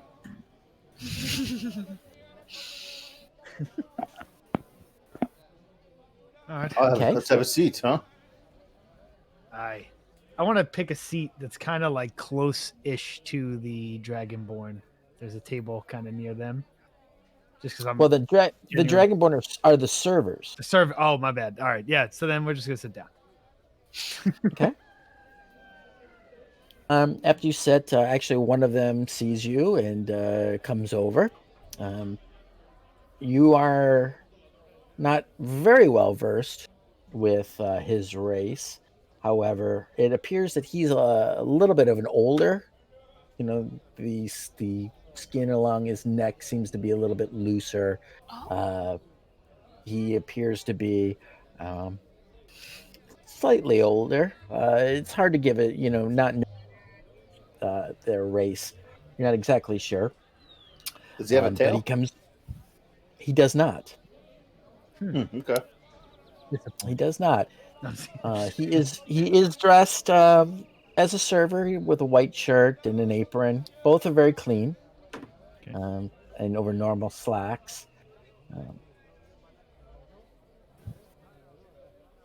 He is not wearing shoes, however. And looking at his large, strong feet, you can see why his race probably doesn't ever wear boots. Looking down, I don't wear boots either. Say that too. Your kind wears boots. I don't wear shoes either. The Dragonborn comes to the table and with a slow bow of his head greets you. Welcome, gentlemen, to the Wyvern's Roost. We have a fine selection of wines in our cellar. We have tonight a roast beef entree and a poultry entree.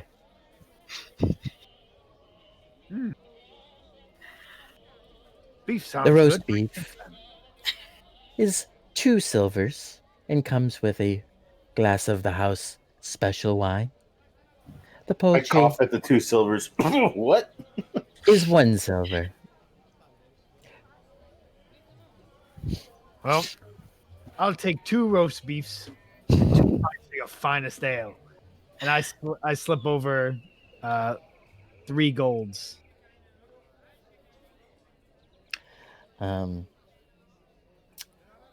Thank you, sir. This is, and he picks up one of the golds and he goes, "This shall be plenty, and I shall return with some change for you, sir." I even push the second one, and I'm like, I'm going to be drinking a lot. I pull out my coin purse and I just spill it out on the table, trying to figure out how much I have. I want to stop Clem. I owe you for the sword. This is on me. Oh. Then I start gathering up all my copper pieces. Very good, I sir. appreciate that. Very good, sir. So 2 of the beef for you, Master Dwarf, and for you, Master Turtle. You got any fish? I have a beef dish, and I have a poultry dish. What kind of poultry is this? Is this? Bring me the poultry. Very good, sir. Ruffle around in my sack again I'm going to bring out a bunch of spices. Oh, that's so rude. Just off of the trail, then, I take it. I say, aren't we all in Draconic? You see his kind of the almost frills that are on the back of his thing kind of perk up a little bit. And the path always leads onward, he says, and back to you in Draconic. And it's almost like got the ring of some kind of ritual answer. I try to nod knowingly, not knowing what the hell he's talking about, but I'm just. And I see Clem doing that, and I also look at him like.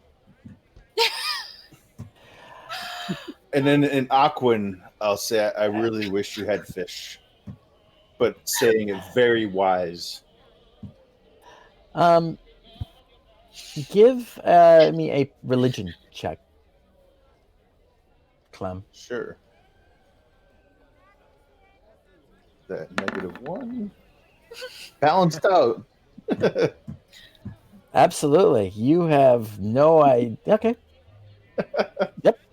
Thank you. I will return shortly. Oh no. All right. So you guys are in the now fancy Wyvern Roost Inn. Let's cut now to Gwendolyn. Hello. Who is trying not to look shifty as she's ducking in and out of shadows, walking down through the streets of Parsons Springs. Trying to be particularly sneaky, just inconspicuous. Okay. Okay. And what are you just kind of giving a wander? Just getting an idea of like what the different booths have and like what people are selling, and just keeping my ear out for any interesting information I might hear while I'm walking around. Okay. You spend probably 15-20 minutes casually strolling. It doesn't take you much longer to see most of the small settlement. You see towards the end of one row the blacksmith that you heard earlier. It's kind of hard to miss that with the sound of hammer to anvil. It seems to be good size. You will also pass a storefront that is clearly a place of commerce, out front of which has a sign that says Tunley's General Store and Sundry. Okay. Out front of that, you see things like bales of rope and farm implements hanging out front. You also see tacked and saddlery type of implements out front of that. Okay. You also pass what are clearly two other, two drinking establishments, shall we say. You see one that looks a bit rough. You could call it a dive. And you notice several of the drovers and the wagon handlers from your own caravan disappear into one. It doesn't really have a sign outside of it, but on the wall, it does say Burnside written right onto the wall. Can I? Oh, sorry. Continue. I was just gonna say, and you don't as you were doing the full circuit, you did come across another. This one that did have more of a traditional pub sign in front of it. This one said the Ragged Clover. And you could actually hear the sound of someone singing inside. It looked to be, from the people that you saw going in and out of it, a couple of farmers, maybe some local people. There were a collection of residential housing. So people do live here. Some of them nice, some of them kind of small and box-like, but it was a good mix. All in all, it only took you about 15 minutes, though, to really do a full circuit of the small settlement. Give me a perception. Okay. Come on. Oh, gross. I think I used up this dice's luck. You, it seems it's a pleasant night, and it just feels kind of good to be in a somewhat more settled area. It kind of speaks to your normal state. Okay.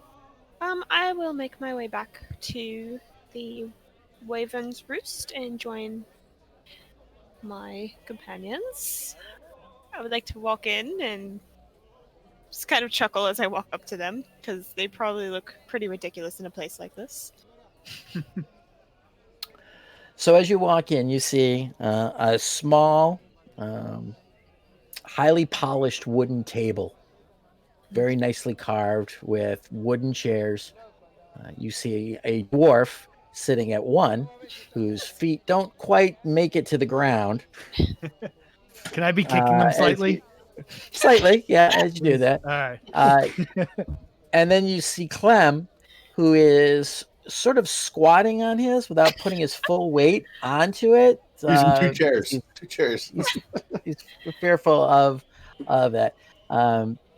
In the 15 minutes that you are gone, you see that there are 2 empty wine glasses in front of our friend Adric Battlehammer, as the first 2 of his wines that were brought with for his meal have been consumed already.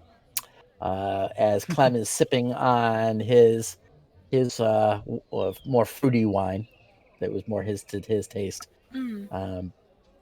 And you see a dragonborn coming by with what looks to be a frothing mug of ale, as he puts that down now in front of Adric, as he's now given up on the wine. Enjoying yourself. You know it. Immensely. I'm going to look at the dragonborn and be like, darling, if you don't mind, do you have anything to eat? We do, my lady. We have a beef dish, which comes with the house wine. I'll take and that. We have a poultry dish. I'll take the beef with the wine. Bread, if you can, please. Very good. That'll be 2 silvers. I'm already polishing off the first one. I'm like, on my tab. Are you sure? Very good, sir. He has played up in advance. Okay. Okay. As you are sitting down, whatnot, you see that there are other individuals in enjoying, and you hear kind of from further in, you see kind of an arch door that has velvet curtains that are drawn back, and it is open. You hear the sound of ticking, and occasionally you hear a cheer, oh, or oh, and you're not quite sure what's going on back there, but something is going on just past that other room where you hear several people, and there's occasionally the sound of singing as well from further into the building. I was gonna say this might be a tad meta. Would I maybe know from my pirating days what sounds of gambling would sound like? You would, yes. it strikes a familiar chord with you. Yes. Want to look at them and be like, "You guys want to have some real fun?" Smiling, couple Depends on your gold teeth. definition of fun. After our meals, here's something. I just want to keep it to myself, but I just want to look very excited. My feet are kicking actually slightly a little more now. What do you have in mind, Battlehammer? Oh well. Why are you rolling dice? I don't like that. Okay. Just trust me, Clem. Oh, I trust you. Let's go have fun. After a few moments, the dragonborn comes back and brings out all three of your dishes all at the same time. Actually, excuse me, all four of your dishes, as he puts two down in front of Adric. A hungry dwarf. So the small table is now quite cluttered with all of the food that is now in front of you. As you kind of begin to set into it, go ahead. I want to say something to the dragonborn before he leaves. Yes, my lady. This is a wonderful establishment you have here. What's happening back there? The parlor is for games of chance, my lady, and entertainment. A small smile cracks over Adric's face. I'm going to say the next part in Draconic. Between you and me, darling, is it even worth it trying to win anything back there?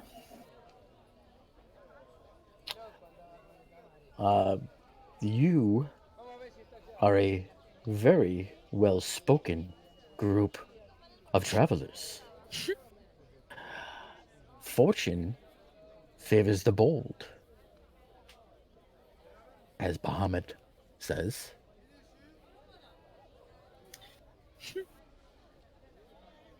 Thank you. Start shoveling With a down my roast nod, beef. he starts to move away. You see him kind of, Gwendolyn, kind of as you follow him with your eyes. He sticks his head through the curtain area there, and he seems to be speaking with somebody. And within a moment or two, another dragonborn begins coming through the door.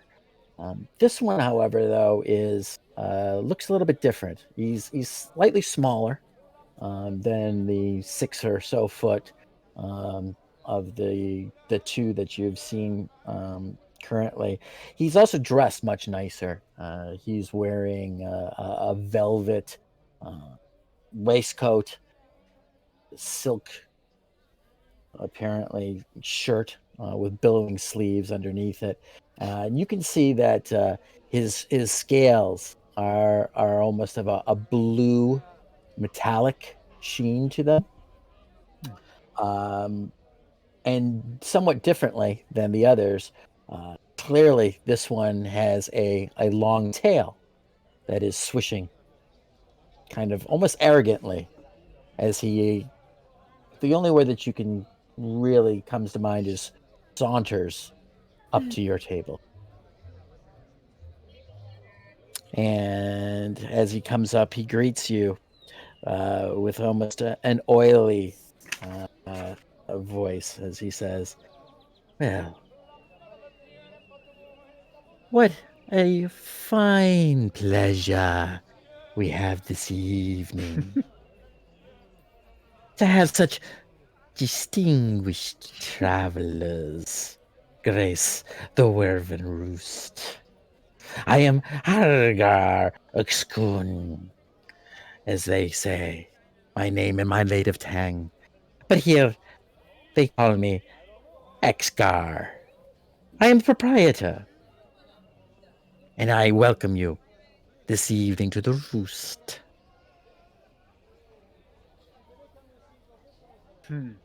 Thank you, Exgar. It's a lovely establishment you have here. Bit unexpected. You should serve fish.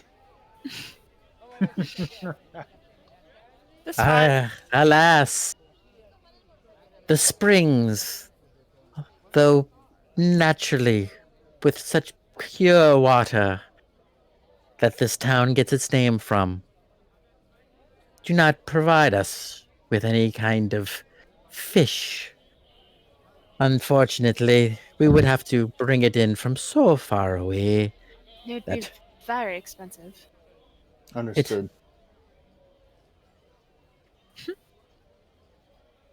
I bid you enjoy the fair here and do join us for some entertainment in the parlor when you are finished.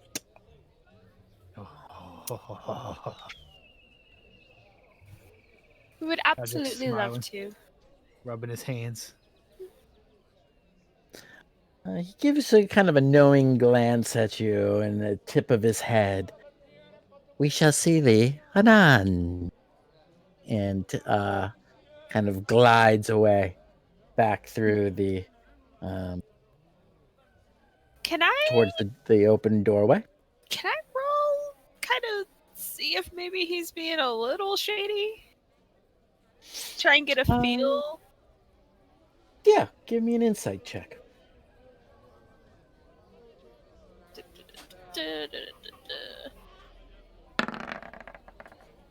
16. You not knowing a lot of Dragonborn, but having known an aristocrat or two in your day, you get a very familiar sense of entitlement, and perhaps he's looking down his nose a little bit at you, but also you get a good sense of greed and that you get from most innkeepers, no matter where you are in the Empire or in the Menagerie Coast. After he's well out of earshot, I'm just gonna take my wine and be like, entitled fucking bastard. Let's go steal their money. Just down my wine. I'm just like, I thought you'd never ask. Throw my tiny leg over the seat. Getting up. Now, on the concept of money, how much do we have to actually use? This place is a little... I don't like parting with my gold, and I don't have much. Oh, we do have some that we need to divvy out, actually. I have 11 silver, 9 copper from our rescue mission. Let's put it all on black. So bet all the money we got Why not? on one thing. Yes. That's so stupid. I'm like nudging Clem, really happy that he's a part of like. God. We could get more money. Or we could lose it all. what's lost Yeah, is maybe never with gained. that attitude. Oh my goodness. Where I'm from, the elders say, what is lost is never gained. Well, I'm going to take my portion and use it smartly. I'll give you your portions and you can do whatever you want with it. Fortune favors the bold. But not the poor. The poor don't have fortune. They're not shined upon at all. And if we lose all our money, we'd be poor. Oh, come on, Thus, Gwen. fortune would not favor Gwen. us. Gwen. Clem. Gwen. Yes. Yes. What?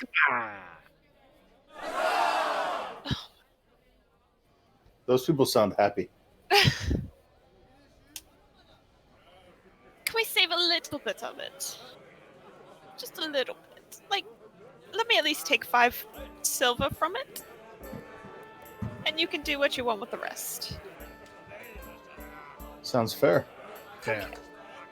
Then I will hand over 6 silver and 9 copper to the boys, but I get some of the winnings if you win anything. You're not putting anything up. I'll put a silver back in. Yeah. We split the winnings.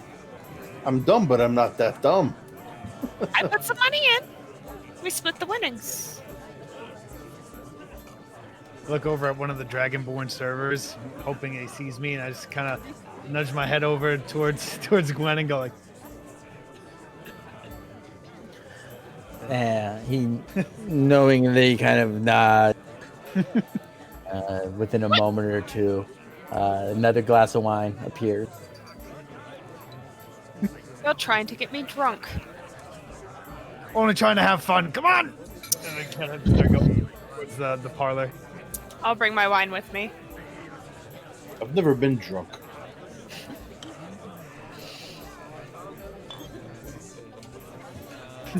All right. So heading in through the guest of the parlor. Again, you are struck by, in this kind of middle of nowhere place, the appointments of the room are what you would expect in a city like Zadash or the capital even. Paneled walls, floor with polished wood as opposed to rushes over a dirty floor that most taverns would have had. You see a couple of tables set up. In the middle of the room is a large wheel with various different colors and numbers on it being spun. Individuals in front of it are placing bets on the table corresponding with the various parts of the wheel. You see another section of the room dedicated to a few tables with folks playing cards. Currently, 2 of them are in use. And the last part of the room is clearly set up for a dicing table. Very long, oblong table with people standing around it and a dealer moving dice around the table. So what's your poison, Adric? Nice. And starts heading over there. Just imagine a kid at Dave and Buster's. That's kind of Adric what right I'm now. imagining. Do the people in this room look kind of like well-to-do? You see a bit of a range. You see some in nice clothing that you would expect maybe from a merchant class, but you also see a few farmers, rougher dressed individuals, some halfling are mixed within the crowd. It seems to be almost a 50-50 mix of human and halfling, but their dress seems to be anywhere from that upper merchant middle class to fairly well farmers. You don't see too many people like you'd expect without any coin, but you don't. It also doesn't seem to be, any noble level type of folks in here. Okay.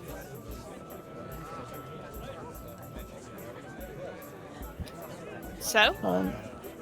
You do note that the one Dragonborn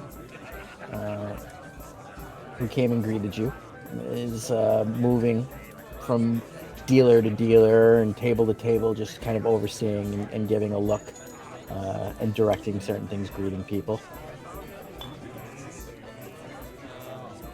I want to head over to that dice table and see which game we're exactly playing. Okay.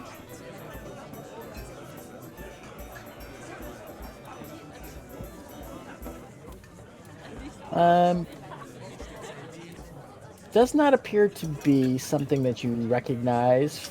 It was played against the coast, but it doesn't take you very long to kind of figure out that it is a point match type of game. Okay. It is it's somewhat similar to the bones and crosses that you played on the Menagerie Coast. There does seem to be a little bit of a different way that the betting is done, and no one is punching each other. So it is definitely different than the pirate game that you kind of are more familiar with. There's no blood being spilled. But it looks like you can bet odds or evens on every throw. You can bet on specific numbers at higher odds, or you can bet that a certain number will come up before another number will come up, and that's set with each new throw.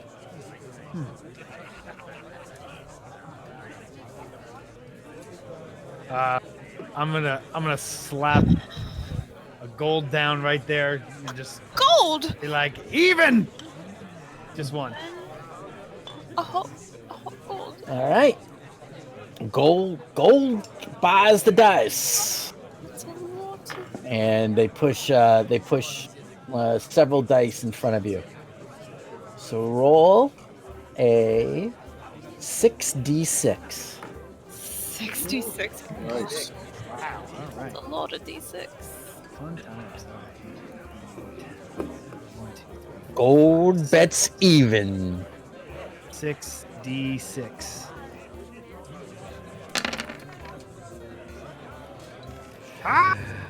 Gold wins, and he presses another gold out in front of you. That we won. Impressive. So I the look- total has to be even or odd, and you have to bet on what the answer is going to be.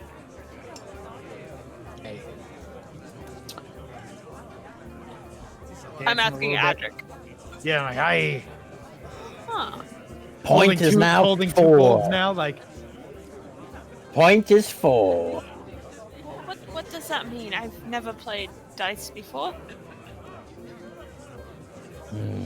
Yes, young lady. The point is now set at 4. You may bet on that.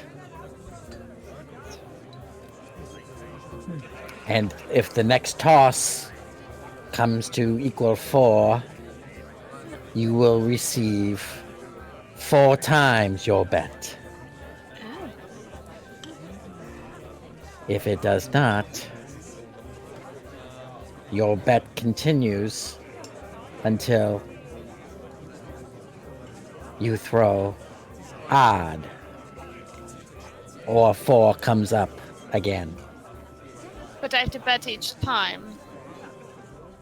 Your bet, you can let your bet ride, you cannot take it back. Going to place a gold on the table, slightly hesitantly. and Adric lights up as soon as he sees it. And what is your bet, my lady? I'm gonna look at Adric and Clem. Are you betting the point, or betting the odd, or the even? Suggestions, boys? Just one with even. We could stay with even, or we can go odd, or we can bet the point. But the point. And the point is 4. But You look at Clem and he just looks really confused, trying to figure this game out still. I'm going to. Even worked before. I'm going to You say. even, it worked again.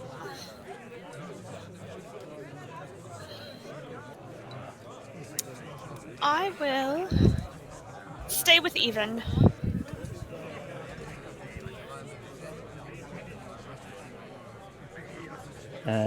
He pushes the dice in front of you. See, Okay. you're rolling 6 dice. It has to be even. And is Adric, Master Dwarf, are you placing a bet? Double down. Put another gold down.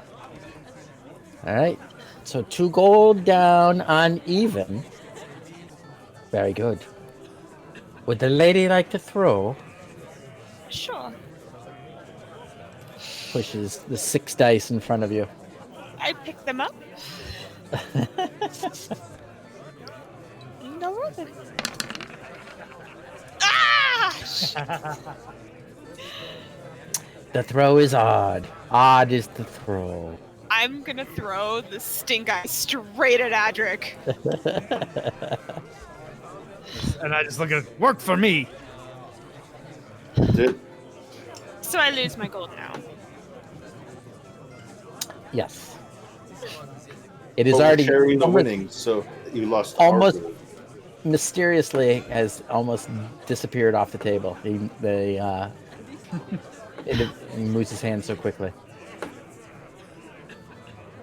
We didn't even have a gold between us and the lot that we got from our mission. Just lost my own money. Does that upset you? Of course it does.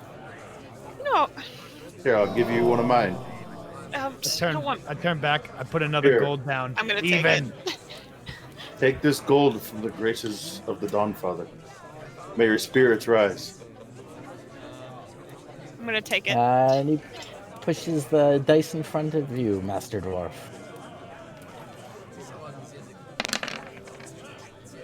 Bah!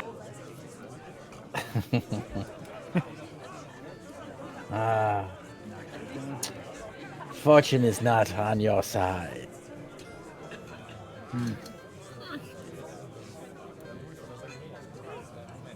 Looks back at the party. Well, Are you satisfied? luckily this pirate knows when to call it a day. I just walk back out. Kind of hanging a little low, head's a little down. Yeah, I want to try it. I take And I out hear 2 that. gold. Turn back around. How much gold do you have? This is all of it, Oh my god. almost. Oh my god. This is all of it. Go for it. Fortune favors the brave, right? Fortune does favor the bold and the brave. And he pushes the dice in front of you. It's got to be even. Good fortune, large turtle, sir. I'm gonna put down a silver. I'm going to bet on odd.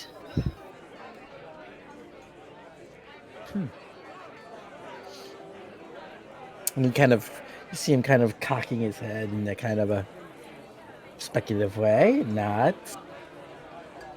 And he passes the dice to Clem and watches you expectantly. I'm trying to find where to do the roll. 1 second. The You D20. double click on the D20 thing. I got You it. can single click it. Well, if you double click, you get the dice roller. Okay. Evens it is. I'm done. I am never betting my own money ever again. Thank you, sir. I So walk. he pushes 4 gold back at you, Clem. I pick them up off the table. Okay. I'm just kind of like, ah, like hitting Clem's shell. Now it just brought us back to, I think, over what I think we're winning right now by like 1 gold. I think so.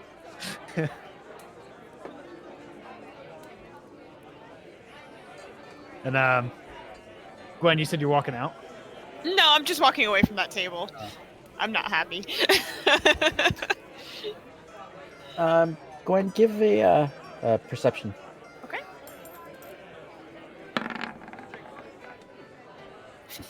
All right. Uh, kind of in your anger and your huff, you kind of whirl away from the table and kind of walk away a bit. You note that there is a large, very large individual standing in the outer room, partially obscured by the red drapery in the doorway. And Which- you can see that he is checking. You guys back into the dining room, Okay. looking into the parlor here with you, and you see clearly checking out the room and the people in it. He's striking because he's at least 6 foot tall, green skin, and you can clearly see two of tusks coming up from his lip, denoting him as at least a half orc, wearing black leather studded armor and black leather pants as he's surveying the room.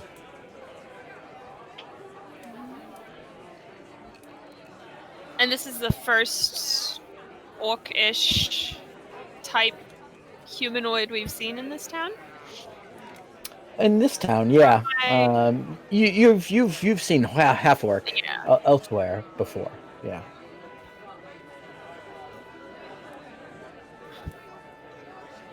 He is only in the door for a moment. It doesn't seem like he sees what he's looking for, and he turns and heads back into the away out of the door, back into the.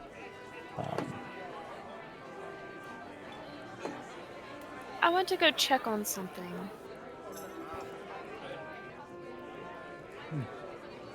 I Would you say like it us to my come friends. with you? At a distance. Just... Did you see that orcish fellow in the doorway? I was looking at the dice. He seemed to be looking for something. And I'm curious. So just... I'm probably gonna do that thing, you know, where I disappear. I know. Just don't stray too far. Would you indulge me? I look over at Clem. Yeah. Why not? Okay. I'm going to, as nondescriptly as possible, just kind of do my thing and follow the way he went. As All right. she's, I'm gonna draw some. Do you want us just to wait here? No, just keep Following at a distance. I'm going this way. If you can't see me, just assume that I'm this way. He's kind of hard to miss. I'm not going to be far away from him. Just be inconspicuous, if you can. I look at Adric. As Inconspicuous. conspicuous as you can be. There's lots of different types of people here. I go, I got an idea. Let's grab another drink and we'll look like we're just patrons. We are just Good idea. patrons. You don't have to look like patrons when you are patrons. Fair. Okay, I'm gonna go follow him and see if I can find out what he's looking for. I'm gonna wait like a solid 15 seconds after she walks into the main room to then walk in and try to make a gesture for 2 drinks. So would this be a stealth? Well, it will be when we pick this up again next week. No! I think Oh no! Will it? Oh, Come a back good next time. week. possible. That's right. It's a good time with our delay. It is Fair. time. It is all our time. So, thank you. No, that's good. You've made it to Parsons Springs and made a little coin. And Double my money. What about you guys? Lost a I little lost my money. Everything I bet, I lost. I am never betting my own money again. I do better gambling my life. than my money.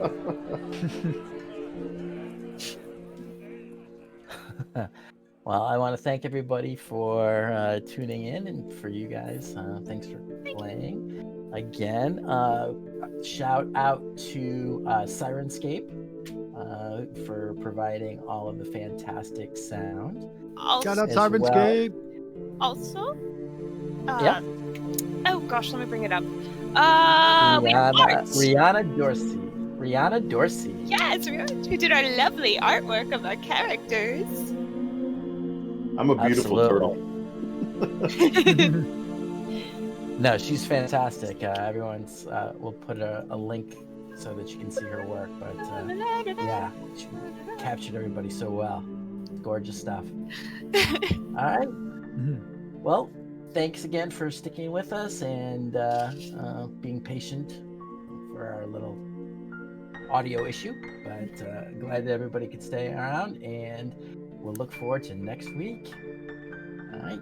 Thanks. Take care and be good. Good night, everyone. Bye. Good night. Bye.